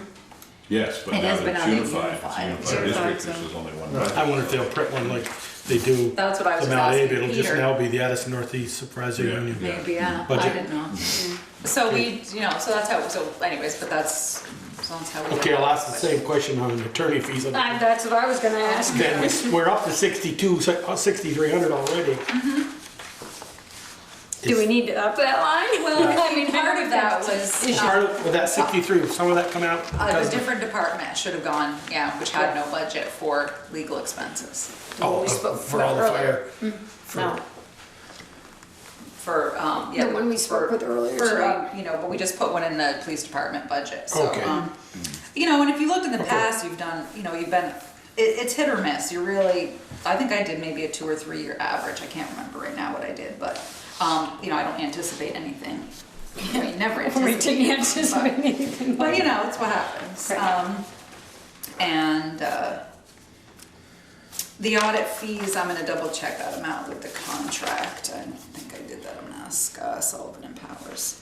Yeah, because there's a bill in here for 12, so this was only up till. Yeah, 61, so 12, 18. Oh, so maybe we'll be a little bit less. So maybe I'm estimating a little high. If I am, I'll take some money out of that. Well, I mean, you're gonna be close, I think.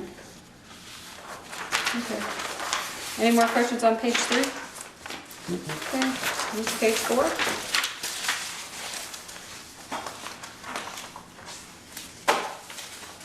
So, obviously elections, so it's just only town meeting, next year, so there's only that one. Select board salaries, you can see it's, board clerk plus you will get a stipend plus minutes. I am not running for delinquent tax collector next year, so, Jen has agreed to start where I started, which was, $5,000 in salary. I was gonna And- say, how was that calculated? It was just a number you came it up was a with? number, Okay.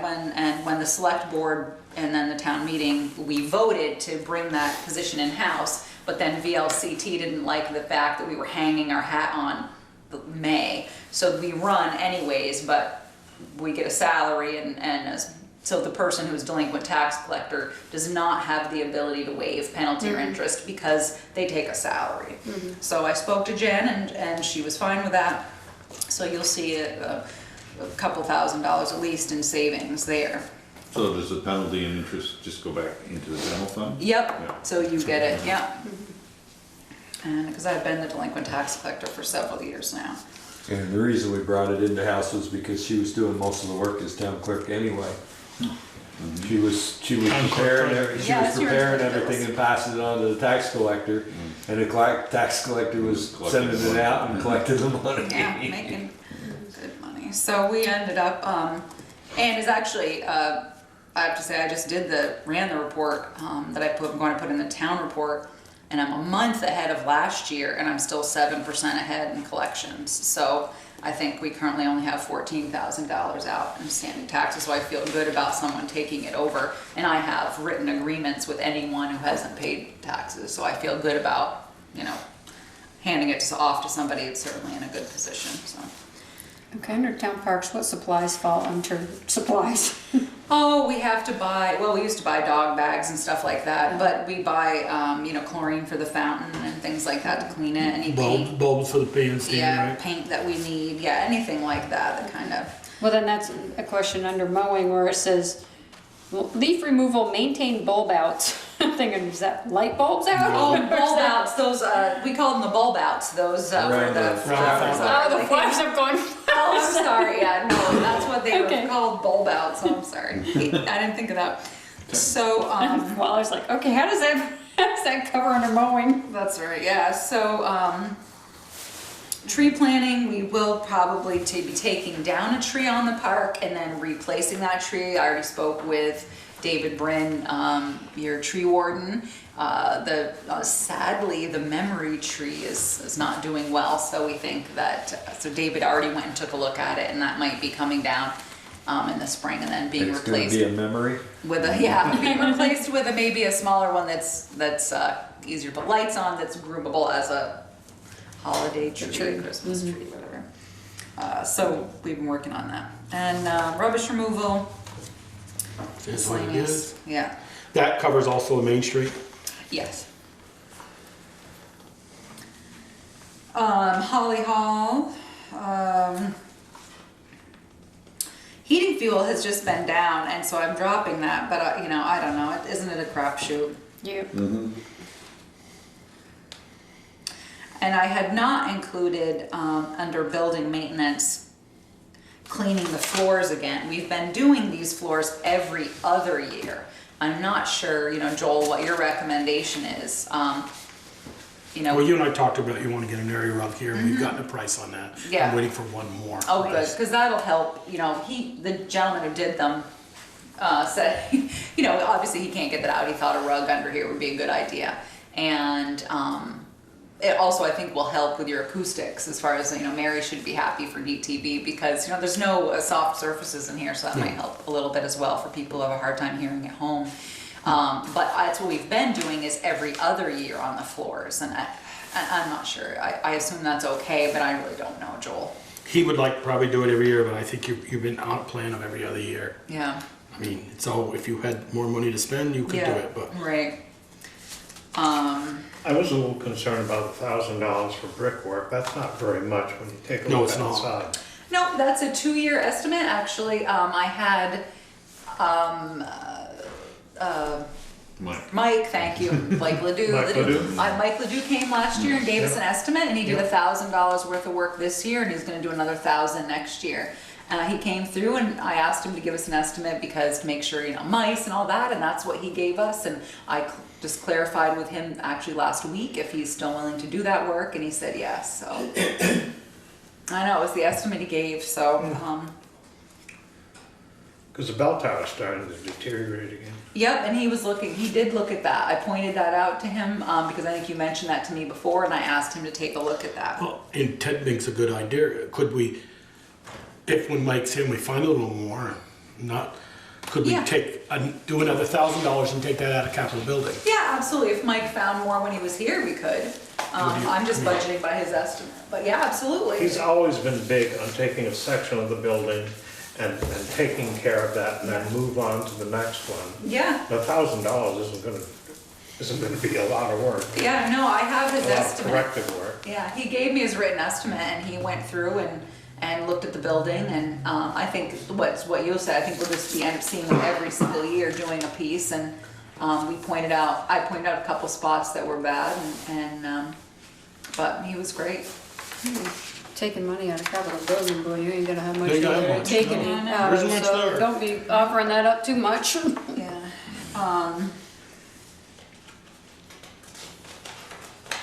So I'm not sure what's your feeling about, you know, heating fuel. I mean, but if you look back, we haven't spent $7,000. I mean, I'm just doing a 2-year average, but is $42.50 too low? I mean, should I be just going from 7 to 5? You know, I'm not really, it's hard to say. I mean, you know, you can read ahead in your crystal ball about what you think oil prices are gonna do, but And consumption. You're buying it on the market, right? we We're get getting it. pre-buy. Well, no, but we get a good deal for it. I know. Yeah.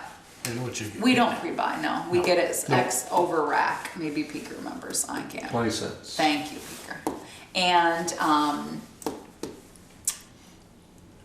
so, yeah, so I'm not sure. Maybe I'm going too low. Maybe we should, you know, I wasn't sure what your thoughts were on that. Well, last year was a light year, but the year before was 55.74, so, I mean, granted, Yeah, that but is it 2 was- years ago, but Yeah.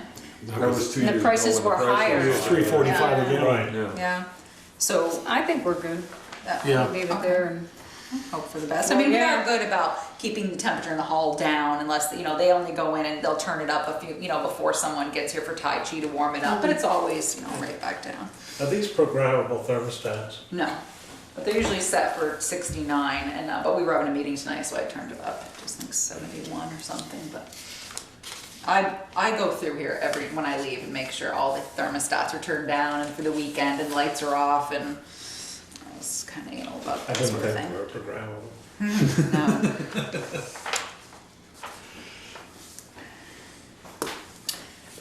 So Howden Hall, you know, Joel had done a great thing. We took an article over last year to trying to keep down the cost of electricity because they were running the dehumidifier and the air conditioner at the same time. But Joel had this great article about just changing it by a couple of degrees, and we did see some savings in there in a previous year, and then it's up 4%, I think, over last year. Well, that was our last winter with the fuel, was the first winter with the new insulation in the basement, wasn't it? Yeah. Yes, also bigger. Yeah. Not a good year to guide. Yeah. No, after the complete renovation. We're insulating No, the but wall. that's why it's so drastic. Yeah. Yep.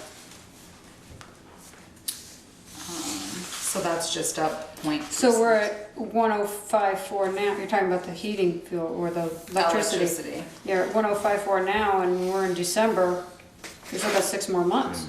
Yeah, but then their bigger time is actually the summer because they're running the dehumidifiers and the electricity. I was actually monitoring and saw a drop in their Okay. electric bill. Could we, well, no, I'd leave here. I guess you spent last year and fuel was, what was fuel last year, Peter? 245, I think, Yeah. 275? And we spent actual last year just under $1,000. Yeah. And, Could It was a we, warm winter. and it was a warm winter, Peter. Yeah, I wouldn't, Wouldn't touch that much? No. I was thinking a couple $100, but no more than that. well, we already have almost $1,000 savings there, so. Yeah.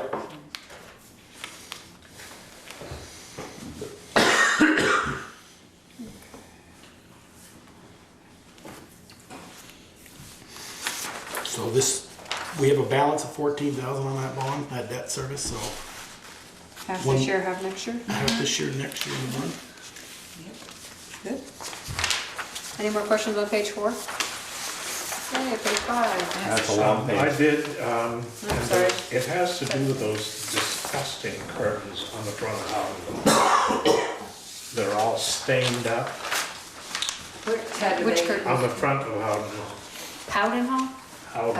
I thought you said Holly Hall, that's why I was asking. Is there anywhere in here that, those are addressed? no.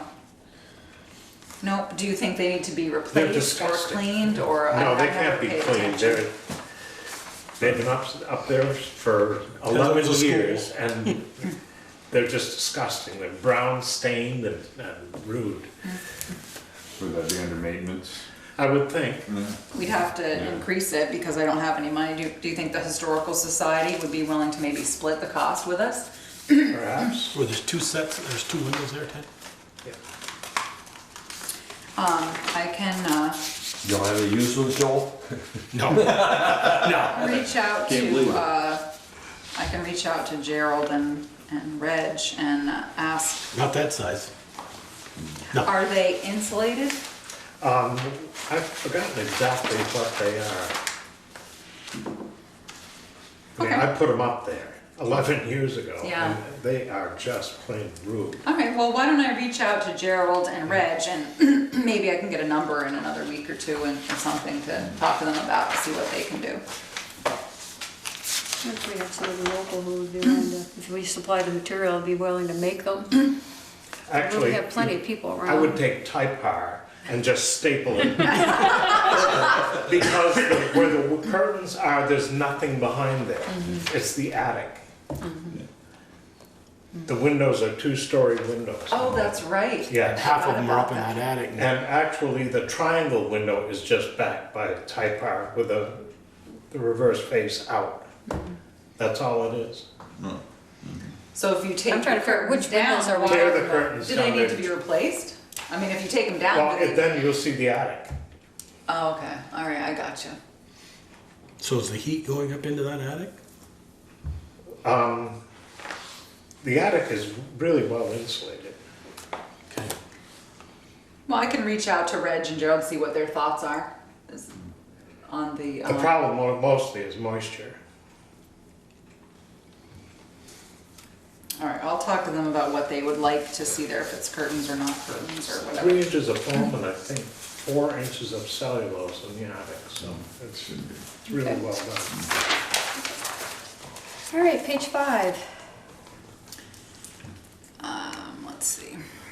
This is a little bit of an increase in streetlights. I'm budgeting for an additional $3,000 to convert the main streetlights to LED as part of the project. So I just got a price from Chris Griggs on Friday, so I may be able to drop that a little bit. I just have to see. He was gonna email me how much it cost and how many lights we had left to do.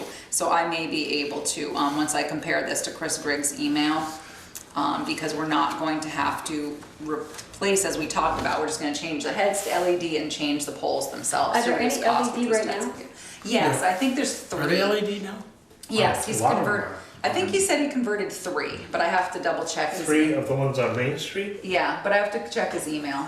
Maybe The only he's, reason I ask is because, I saw an article about the LED lights and how bright they are and how bad it was for people who live near there, and so I just didn't know if we wanted to. You can Can show they dim them down? Can they be dimmable? Can, again, I think The 2. ones in the village are LEDs, and they can be shielded and directed so Okay. that, But so I'll compare that $3,000 that I have budgeted to see if that might be a little too much, so I might be able to reduce that. 5,300 for the police responses, I just had it match what the police are budgeting. So, so the increase in this 8.91 is 3,000 for converting the lights, certainly, and making the police budget match, or our budget match the You got police 8 budget. point what? 91. How come mine says 6.48. 6.48? That's what mine says, 6.48. yeah, mine Oh, says let me read, do we have the same 6.48. numbers? No, 16? because your police responses is different, because you Yeah, I said might 43 just, something. yeah, I just changed, I think I had to update it, because, oh, I know, because I was just meeting with Kevin, before he went on So you have what vacation. there, Which one? 5,300, mine, Oh, instead of 5250? instead of 5,250, we. 4250. 4250, yeah. 4,250, it's 5,300. So you have let me go right down, 1653. Yep. 126. Yep. 1500. Yep. 28,500. Yep. 10,000. Yep. Then 5,300. Yep, Okay. so the new total is 47,079. And But- then it's 8 91%, and that's, like I said, I was trying to match it from his budget to your budget. So he's been at 4,000 the last 2 years, and you think he's gonna be another 1,300 bucks this year? Well, let me look at this, that's what I think he has, so it is, I was just looking at the actual the last 2 years, it's $4,000. yeah. yeah. Yeah, he just has non-district services to town. People in the outside district are. 5,400. He's got I'd rather- 5,400. He has He's got 5,400, well, because I looked at his numbers to see what else was in there that might not be, that we might not get hit for again. Could we get a report sometime from him, what the town traffic patrol contracts brought in for the first 6 months? I think he's the town traffic patrol. We Wait, budgeted but 10, yeah, and he gets, but you then we can split look at this fines. after 10? Right after 10, He so gets- currently he's brought in $5,398 in police fines as of 12/14. Yeah, that's total. Yeah, That's total village and town. no, that's the, Contracted patrol? right, village goes into the police district. Oh. Remember, village fines go to the police district. So, so a portion of that, maybe not all of the 5,300, but a portion of that is, but we could, I'm trying to remember how that comes as a breakdown. I thought it was, we paid 10 to go out, and then we get the fines back after so much, we split the fines with it. We get the first $10,000 in fines, you're right, and then after over 10,000, we split the fines. Which I think you might have hit last year. And he sends you an email, I believe, of his contracted report. Which And puts it in the- he's been down a little bit on In the- that, but, Well, he does send. Police report. Send us Yeah. Right. an email every time they do, well, not every time, but. At least the stuff that goes in the newspaper is up to date now. yeah, Liz is doing. Yes, I heard she was. So page 6 is the fire department. Peeker made a good call last time and had Brett go back and look at his calls. And so I did lower that to 110 calls per year at $35 per call. So that became $3,850. So it's a reduction of 6.27% in the budget. But, so thank you for that, Peeker. Other than that, there was no changes in this budget other than last time we went over it with him. Page 7. I like the negative number. Yes. Really well. Really. Smoke and Well, mirrors. that, Yeah. I mean, you need to realize that that's because we came under our bond payments. By There's still $40,000. an increase in the, Yeah. Yeah, it's a good- Nonetheless, it's a pretty thing to see. I mean, I don't care, but. Yes, no, it's just that if somebody asks, we need to be honest, is, The actual, take that away, the fire budget is up. Yes. Yeah. not much, but Not- it's up. I would still like to see us cut a few $100 out of that mini pumper. And you certainly can, Joel, I think. I mean, my point to him the other night, we discussed it, and I said, well, if you have a 30-year-old furnace and you have them come and service it every November for a heating season, and then they go to the next season, then finally at that 33rd year, maybe it craps out at the end of the winter and you put a new one in August, you don't have them schedule them for November to come in and service it. You skip a year. Right. That's all I asked. And so. Well, and so next Monday is just budget, so I think getting through it tonight is good, because if you have specific questions that I need to look into before next week is good, and then I think next week is when you're really gonna have to look at how you're gonna put it forward. So I think, I tried to make notes on all of this. Okay, well, you had your question on the July 4th thing, which I asked last Oh, year. Yes, you know what, and I asked the same question last year. Okay, and I Are spoke we to on Kevin. page 7? Yeah, Yeah, why 4th do of you? July. So I actually spoke to Bristol Kevin about PD. that, and I said, why do they allow you to charge for that? And he started to laugh, and he said, well, Therese, he said, I only charge you for someone who's not on duty. I don't right. charge you for the duty officer. Right. And I said, but it's in the district already. And he just said, because it's the amount of people that come That are in town, that, it's town people and everything else. And then I did kind of to thinking, I said, well, you know what, Kevin, this is probably not the year to reduce your revenue with your budget. But it was a question, I was like, why do they allow you to do this? And he happened to come in and was able to answer the question and said, I gotta put all these people on to protect It'd be the those same thing people. to say, then why is he charging Pocock for? Yeah, Historically, it has been done this yeah, way. yes, it has I mean, been as for a- years and years and The years. 4th of July committee gets a certain amount of money, and the police get a certain amount of money for the 4th of July. Yeah. In the olden days, it turned out that Kevin and his predecessors weren't taking this money, and it was being dumped directly into the 4th of July committee funds. So does that mean they So weren't when I getting became paid? treasurer, I separated that out so that this money was dedicated to the police and could not be absorbed by the 4th of 4th of July. July committee. So at that time before that you had them separated up, were they not getting paid? They were not getting paid. well, they were getting paid, but it was from Was the it coming- district yeah. resident. District was paying it right out of the detailed labor or overtime.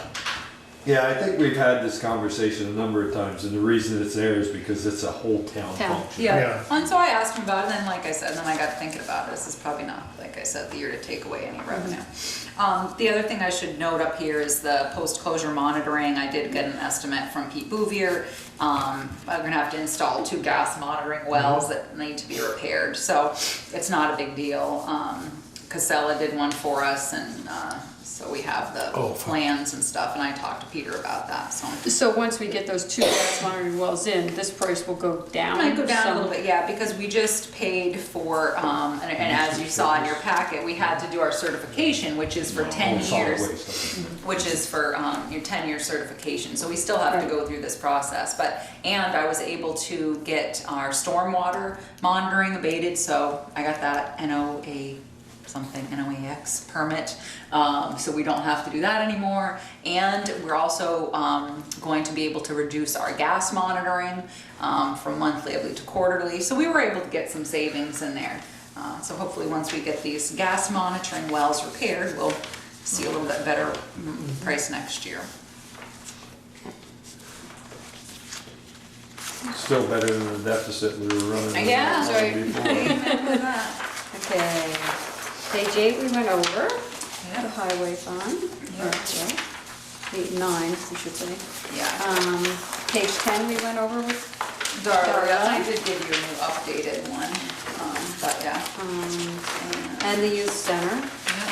So now we're into page 12, which is the appropriations. Yeah, and these all match your, capital plans. I will say we have 2 people not on this list. Big Heavy World and one other person who I don't know if they've picked up petitions. They wanted to get put on our appropriation list, and Pam contacted them, gave them a copy of the policy, and said they would have to petition. So at this point, I'm not aware of either of those organizations passing a Big Heavy petition. World. Jim Lockridge used to be a part of that up in Director, Burlington, Burlington. and the other one escapes me right now. What is but it though? It's It a was youth, basically a youth center, right? They do music. Bands, they and- do music and stuff. Okay. So we'll see. Okay. I had a question on page 10, Oh, sorry. Okay. expenditures, general recreation department. There's a 10% increase in labor. Yeah, we'll talk about that. We'll talk about that in executive session. Okay. Yes, absolutely. And so as far as the appropriations, these are the ones that you've gotten. Addison County Transit Resources, the select board had made a deal with them that they would get an increase over a couple of years. I think everyone else is level funding, if I remember. I still need the library. She had just given me an estimate. I need to talk to Except for Nancy. Bristol Rescue is up. Oh, Bristol Rescue is up, yes.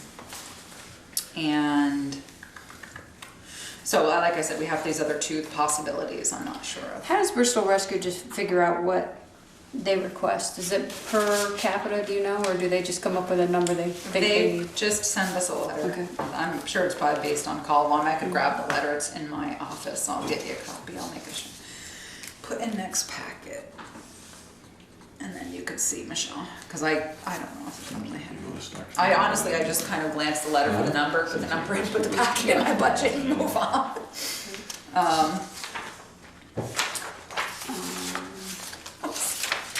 Because they didn't put anything in the technology fund last year, but we're gonna put stuff. Yep, in. and I'm gonna just skip a year at the reappraisal fund, so I think that's Okay. kind of a good situation. And Lawrence Memorial's going up. Yeah, she usually goes up a little bit, and that was an estimate only at that point. But the good news is, on page 13, is that, and I'm sure there's other cuts, but with my number, I'm at 2.15 right now.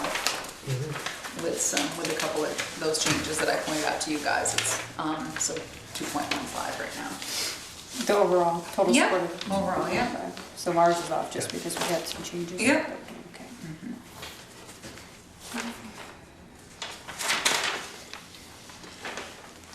So I don't know if you wanna, just, Michelle, go back and finish 4 through 9, or 4 through 8, and then do your executive session, and then whatever you'd like to do now. You guys good with that? We'll go finish 4 through 9 and then. Okay, approval of minutes of December 19th. Oh, wait, before we should, well, we'll talk about next week, I gave you, but the capital building fund and also what we have tied up in the fire station and stuff, it's just, I think that that points out the imperativeness of selling 32 North Street. And I'm working hard to move forward with a sale to Kevin Harper. I'm just waiting for, to hear back from Act 250, but I think that shows you that, the sale of 32 North Street certainly could help us out. Well, I've seen more, since we've had the discussion a couple weeks ago. Different people there measuring, tape measures out, looking in, you know, so. At the old fire station. Yeah, I've taken some. Interesting. Yeah, yeah. All right, so, sorry, so you're gonna. Okay, back to the minutes. The only correction I had is at the end, Holly Hall flooring will be stripped and waxed. Oh, it says stripe? That's striped. Oh, come on. All right. Come on, And I Tasha. think I had one change on the last page. Fourth paragraph down, it says it really doesn't matter to us as they, maybe I'm wrong, as they pay back will go directly to the state. That didn't make sense to me, so I think it's supposed to be as the payback will go directly to the state. Oh, it's if, as they pay back, as Addison County Trust pays back, money goes to the state, not us anyway, so. Okay. That was mine, but yeah, we can, I'm Alright, sure. Their as long as payback, Tasha can not make it I sound just wanted to better. make sure it was clear. That was my change. The not paragraph that Tasha's. starts down, mine is a little different, so. Yeah. Yeah, So Okay. Town of Bristol was awarded that paragraph? yeah, that paragraph. Which section is it? It's the fourth line from the bottom. Starts out with ACCT wants to defer. Yep. It really doesn't matter to us as their payback, not they payback. Their payback will go directly to the state. Yeah. And then Ted, what was your correction? Oh, Where does the paragraph start with? the Holly Hall third flooring. paragraph from the bottom, Holly Hall flooring will be stripped, not striped. Just before executive session, just before 16. Yeah, just before 16. Okay. That's probably me. Okay. Other than that, any other changes? Somebody want to make a motion? Make a motion to approve them with the 2 changes. Second? Second. All those in favor? Aye. Any opposed? Motion carried. Town clerk and treasurer's office report, including liquor licenses, Hogback Brewing, Bobcat, and RL Valley. Yep, so, so Bobcat and RL Valley are renewals. And, so you'll see those, you either sign them, approve or disapprove. And then Hogback, who has that? Cause I don't. It's over there. Okay, can we, somebody's gotta read that, I can't. Remember what that one said. Here we go. Okay, so Hogback Mountain Brewing wants to do a private tasting for a group of 6 to benefit Bristol Core. It will be in their North Street, either within their residence or in their barn. No charge for this. Up to 4 samples will be poured into a 5-ounce glass, and there will not be any beer for sale as part of this event. So they pay $35 to the state for the special event permit. So move. We're gonna do them all. But that's just the one you have to do, Joel. The other ones we just apparently have to sign off on. Yeah, and that's Hogback Mountain second that. Brewing. Any more discussion, any discussion? All those in favor? Aye. Any opposed? He was on. So Tasha, it's Hogback Mountain Brewing, and it's on, January 14th, He was on 2017. 4 or 5 ounces. You know, every morning, on Monday morning, ABC 22, in the local news, Yeah. at 7 o'clock, or 5 to 7, they have a, it's called Monday Morning Brew. They visit breweries. Oh, nice. Kevin was on Monday morning. Oh, yeah. Hogback Alright. Brewery, yep. So then, They these, featured him. I'll just pass these around, because you just need to sign where the approval is on, there's that one, I'm sorry. And 5 new tap handles. this one. The back. And something here. Check on. So Peter and Tinker signed, but the 3 of you. Thank Wait a you little, Joe. for Jen. Because I didn't know what I was doing. I'm in the right place. And you can just You throw did it, already? yeah, they just need to go in that folder right there. Drink. If you give it to Peter. Whistling Pig, right? Whistling Pig? No, Bobcat.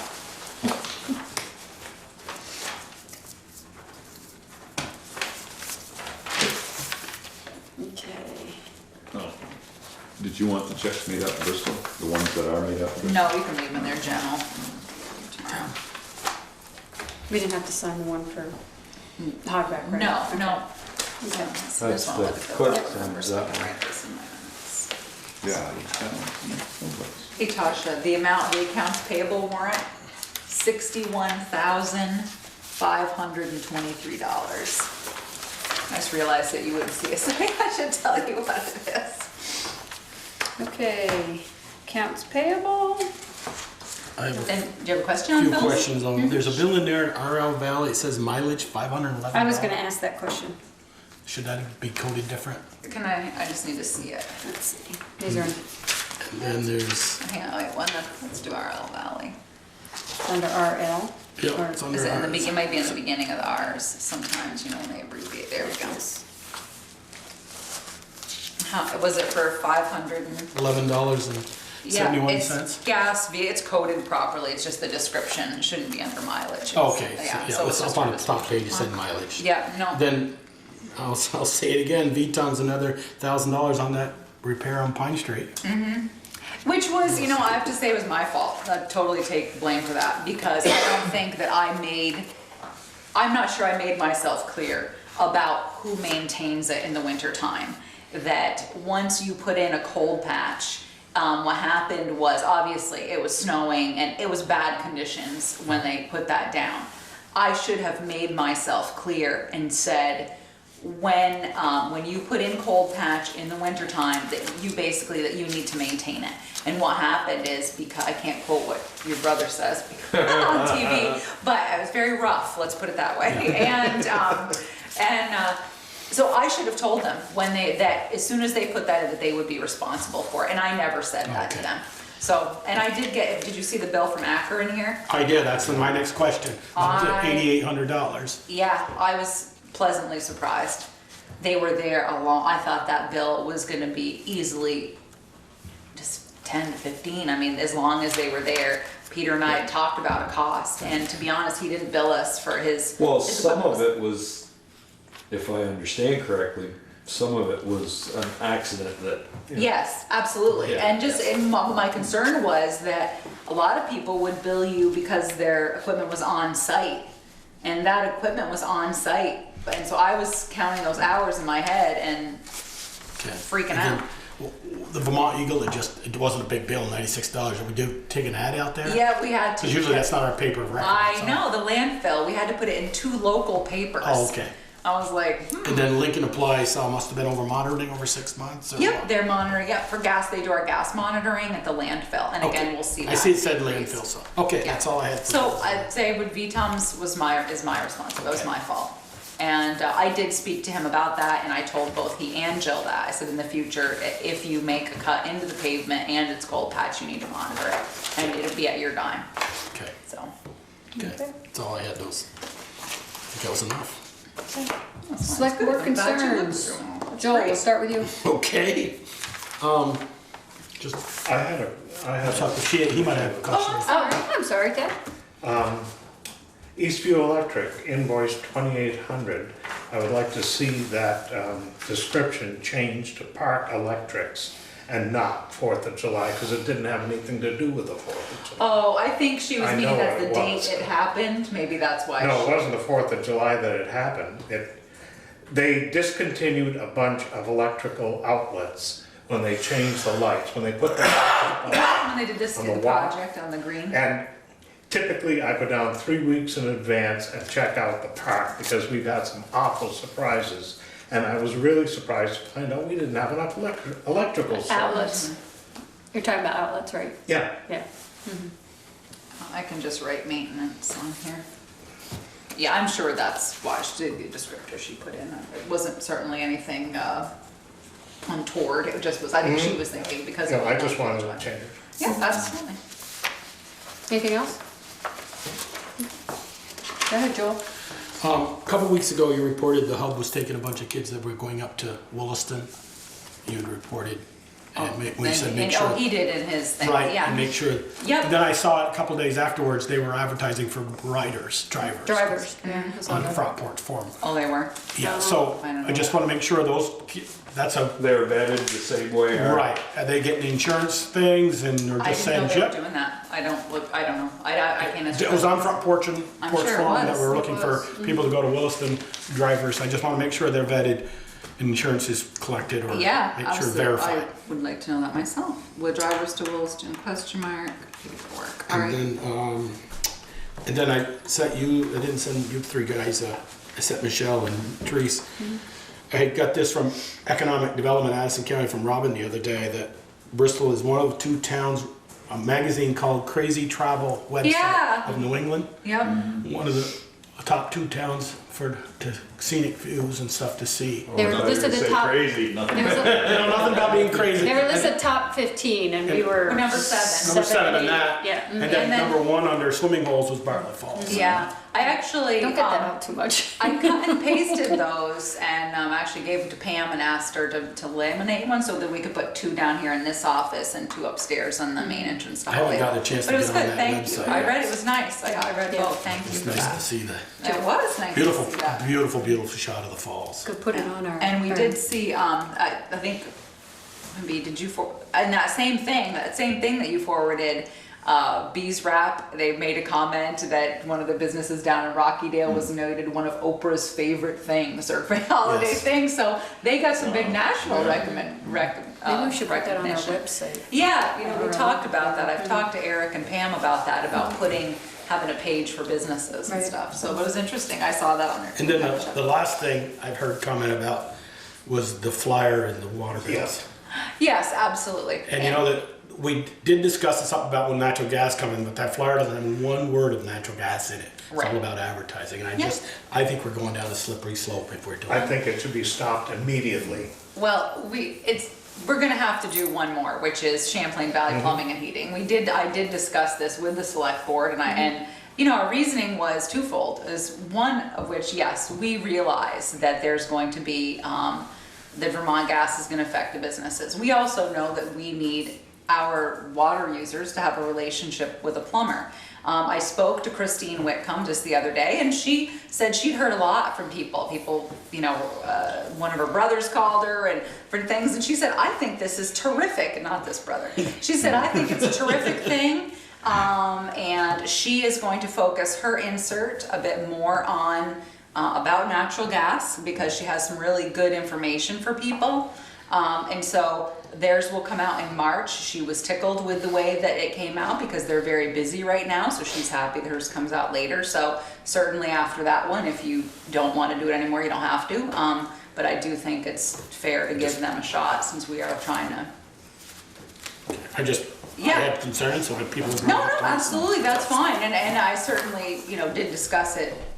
You know. Were the concerns basically because it was one business and not more than one? Like Well, I didn't know. favoring? All I Yeah, know from is other plumbers. when I opened it up, I had a thing from, and I'm going, what's this? And I didn't read, you didn't get your packet yet, so I didn't know, and I'm going, Yeah, we had talked about it. we've never, you know, I could see if it was the highway department saying, or the police department saying, or the rec department saying something, because those are departments of the town, we're gonna Yeah. have a winter parking ban. Right, and the rec department has And used it before, rec certainly. department. And This was really going down a slippery slope with businesses. You know, fine. what We do Martin the one. Timer could want to say, I'd like to do a summer special one. Well, there was a reason for this, but certainly I understand exactly what you're saying, and after March, if you do it again, that's fine.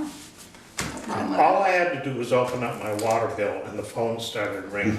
My cell phone started ringing. I started getting messages on the internet, on Email. social media, people in Martin's, people stopping me on the street, what is going on?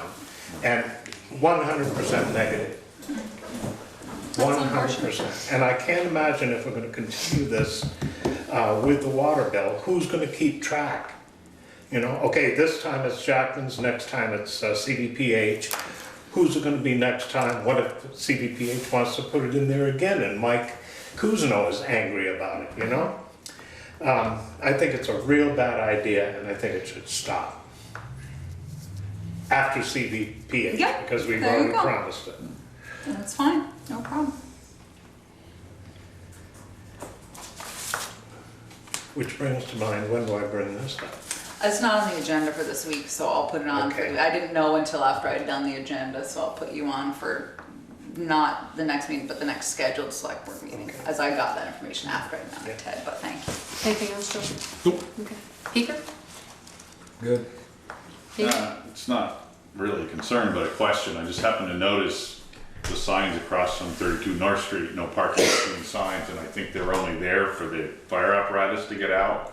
So maybe a question to ask Kevin if, I mean, certainly very convenient for people attending church on Sunday if they could park there. Because there's no need not to, as far as I know. Yeah, I think he's gonna adjust it in the parking ordinance, because it's currently in the ordinance that you Yeah. can't park there. But I do, we did talk about that, but I'll definitely remind him. I know Pete just bought new signs because the ones that were there were so faded you couldn't read them. They've been there so long. You'll be happy if you haven't told them. Yeah, He update, might I mean, need maybe to one, get some of these new maybe you signs. gotta have one so many feet from the corner. Church update Street, near you fit, know. right? Yeah, but I think. But I agree with you, between the driveway and going Yeah. north. Yeah, and he knows that's in Yeah. there, Yeah. so I we'll agree with you, certainly, because he and I spoke about that once, but I'll see No, what we're his just status walking is. up North Street and I said, I also I have don't need those anymore. Curious issue. Okay. Anything else, Peter? No, Okay, Ted? This isn't gonna be real popular, but I told the guy that I'd bring it up. Who owns the antique fire equipment?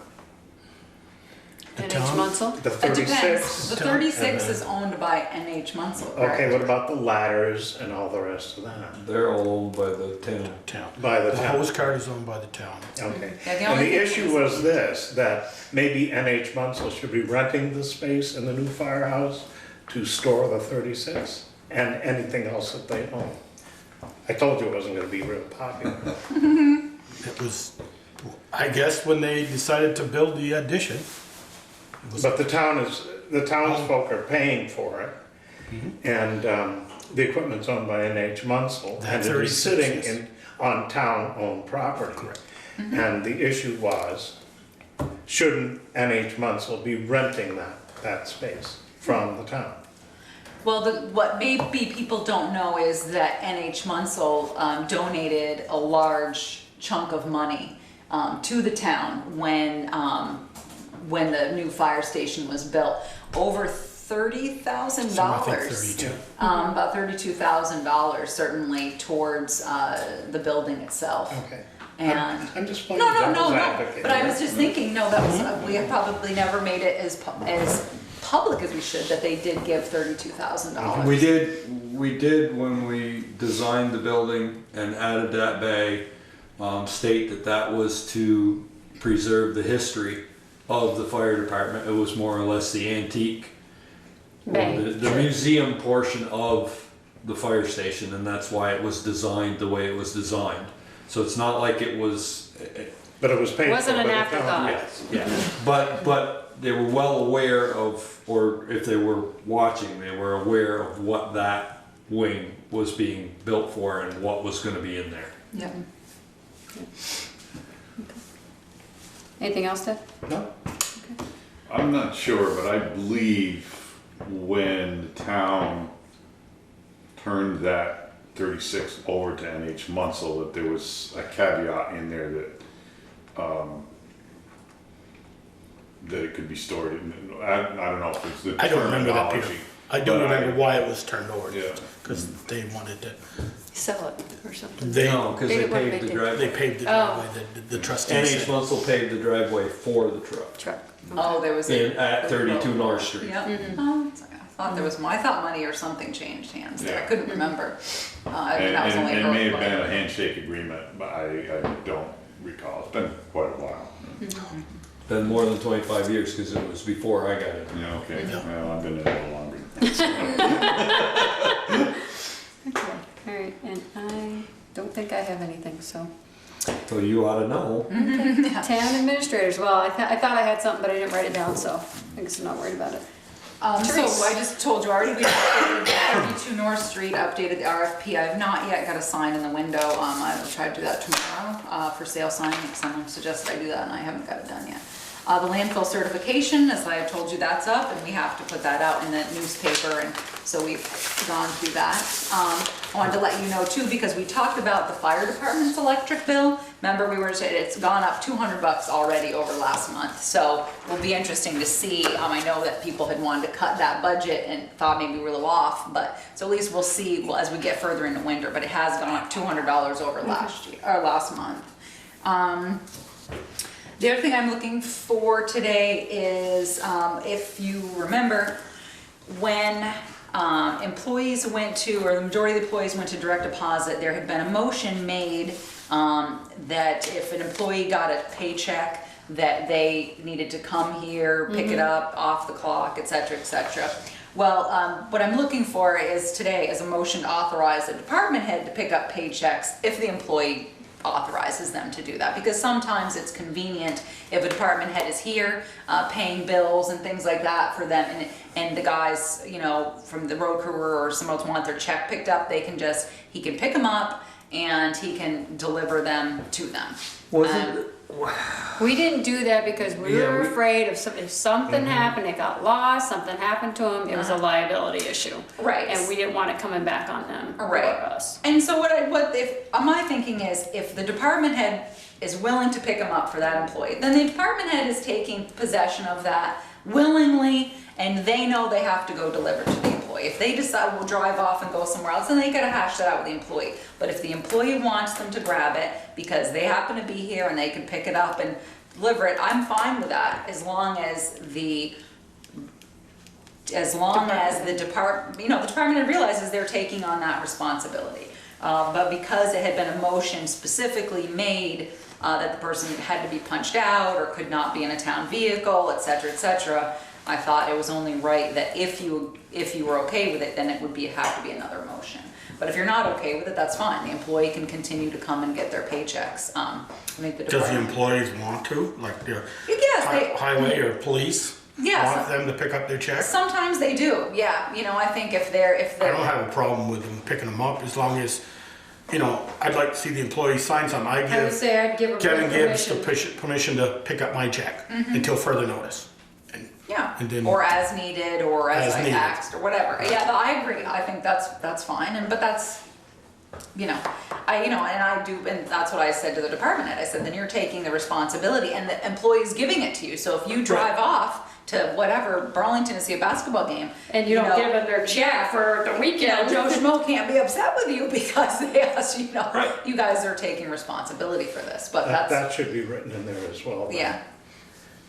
But that's up to you, or you can leave it as is now. It's up to you. I just, I was asked and I told them I would speak to you. Once a check is released to the department head, then the town has absolutely no responsibility for what happens to it after that. Well, You yeah, can I mean, say that, They though, lose or it. anything. If they lose it, we're gonna have to cut Stop them a new one payment. and put a $30 stop Oh, sure. payment. Somebody's gonna have to pay for it. But it's up to you, or you can leave it as is. I was asked, I said I would ask. Don't want anybody coming back real angry. That's right. What are the reasons that people don't want direct deposit and not have a checking account, or is it just? Personal. Personal reasons. Personal Yeah, reasons. they wanna physically put their Hang hands on on their that check long and They cash can it. come physically get it. Yeah, okay. I think so. Yeah. That's- I'd like to have a policy if they require us to stop payment on that check, then they pay that $30. Well, Right. there's no need Well, to he's get just into saying all of no. that. Yeah, right. Just- If they come They have an option. Just say no. Where they don't even have to worry about it. No, It but just if goes in they there. don't wanna, if they don't wanna If get they it, want it, they can come get it. then if they lose it, How they call. long have we, That's how what I'm long saying have to we you. had this policy? Two- It's been a almost year? a year. Yeah, about a Year. year, yeah. Yeah. If it's worked for a year, Okay, that's I'm fine. just saying, Peter, Absolutely agree. if they don't wanna sign something to have direct deposit, they want their check in the mailbox and they wanna pick it up. Then if they lose it, they should have to pay that $30, not No. the town.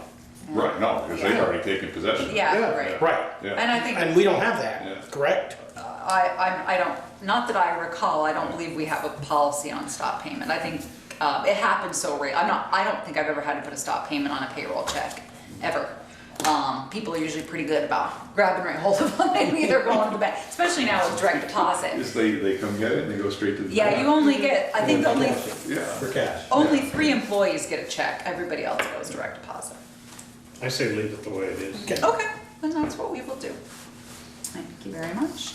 So just a reminder, so next Monday will be just budgets. Obviously if there's a public forum, that's the only other thing we have to put on there. So other than that, you can, I should also tell you, I will be off Thursday and Friday this week. Spend some time with Daniel before he goes back to school in Maine. And that's it. So anyways, I guess you could go on to number 9. I got just one more. You mentioned electrical at the fire station. I was gonna ask that, something. The light over the sign, Yes. still nothing. No, because. And I was told that Milford has agreed to put $1,000 towards the cost of a new one. Right, so the situation there is this, it's only wired for an outlet, for something to be plugged in. It's not wired like a light would be wired in your ceiling. And obviously we didn't like what went up there the first time. And Milford kind of sent Brett and I a couple emails, and because we were moving a lot of other things, I just said, look, can we just cease and desist with this for a little while? We have other things to do. So we had him come in, take it down, because when the electrician put it up, he'd got a little, schmutz on one of the panels, and we got it all cleaned up. And so since we've been in longer now, we need to figure out what we're gonna do. One of the suggestions that Milford had made was basically you still take that same lighting and you have a piece of metal bar crafted. So this is recessed in it and it just shines down. I'll be honest, because of the color of the lettering, which I personally love, I don't think you're ever gonna get the illumination that you want. Or that people may want. I don't think you're ever gonna, Never gonna stand out. because of the There's not background. enough contrast. And I have driven by there enough times at night, obviously, leaving here, and it's very apparent that it's a fire station. So I actually had talked to Brett and said, is it even worth it? Should we even bother trying to light those when Brett said you have plenty of light to see around there and everything? And because at this point, it's on us. The cost. I guess that's what kind of bothers me to some extent. Yeah, because it's on us. He's gonna throw $1,000 towards this problem, when the electrical engineer's got to have some skin in this game. He designed it and it didn't work. Yeah. And do we even get credit for the old one to put towards the new one? I'd have to ask him. We haven't really spent any time Another really year, talking 6 about months it. gonna go by and somebody's gonna say, it's been over a year now. Well, and that's why we're You know? talking about it now, because And I'm not seeing stuff being done on some stuff that when we walked around in June, or late June, Yeah. on the punch list, like the drain on the eye wash station hasn't been forwarded out. Okay. Some of that stuff's, it's been 6 months now and still not getting done. Then you need to speak to the chief The about chief? this, Okay, because, I'll go to the because chief. Brett is keeping a list, and he actually just did a walkthrough, I wasn't, it was like a month ago with Leo. I think it was a month, maybe 2, but I think it was a month ago. So he already did a walkthrough with them, and we have been sharing our list with them. So they do know what's been going on, and they have been back. We had a problem with the lighting, and they've been back dealing Yep. with that. So Those I've seen. So yeah, let him know, please. Okay, I will. That would be great. But as far as light, I actually just saw Kevin Harper Tuesday morning, and he said, Therese, we've got to deal with that light. And I said, yeah, I know, it's my bad. We were busy with other stuff. And moving in there was the last thing I need to deal with, because Milford gave me a huge explanation on the day of the open house. And so we could move ahead with his idea and certainly look into what's credited back and all that. And I'm just afraid, Joel, that no one's going to be happy with it. So I'm curious how the board feels. Is it worth just leaving it alone and not lighting it up, so obviously during the day you can see it, or should we be making other attempts? I don't know. I just think because the lightness of the letters and the lightness of the panel behind it, you're never going to get that big offset that people might be looking for. Also, if we decide we're going to have these outer lights come through, like somebody had talked about putting in lights. Okay, then I got to go back through Act 250, because Act 250 deals with lighting, and that's a bigger cost. So I'm not really sure, Brett and I were kind of kicking this around, and I had said to him the other day, I said, I think I resent him Milford's email and said, you know what, look at this, talk to, the officers, whatever, what are we all thinking about this? Have you guys talked about it as members?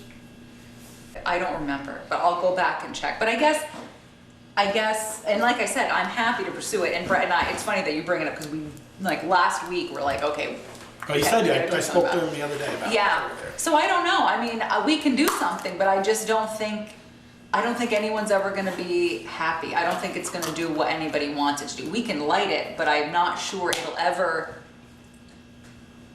be what people have in their own minds. What Does the that make sense? expectations Yes, were. thank you very much. Okay. But what do you think? I mean, if you want it lit, what is, could the rest of you say what your thoughts are?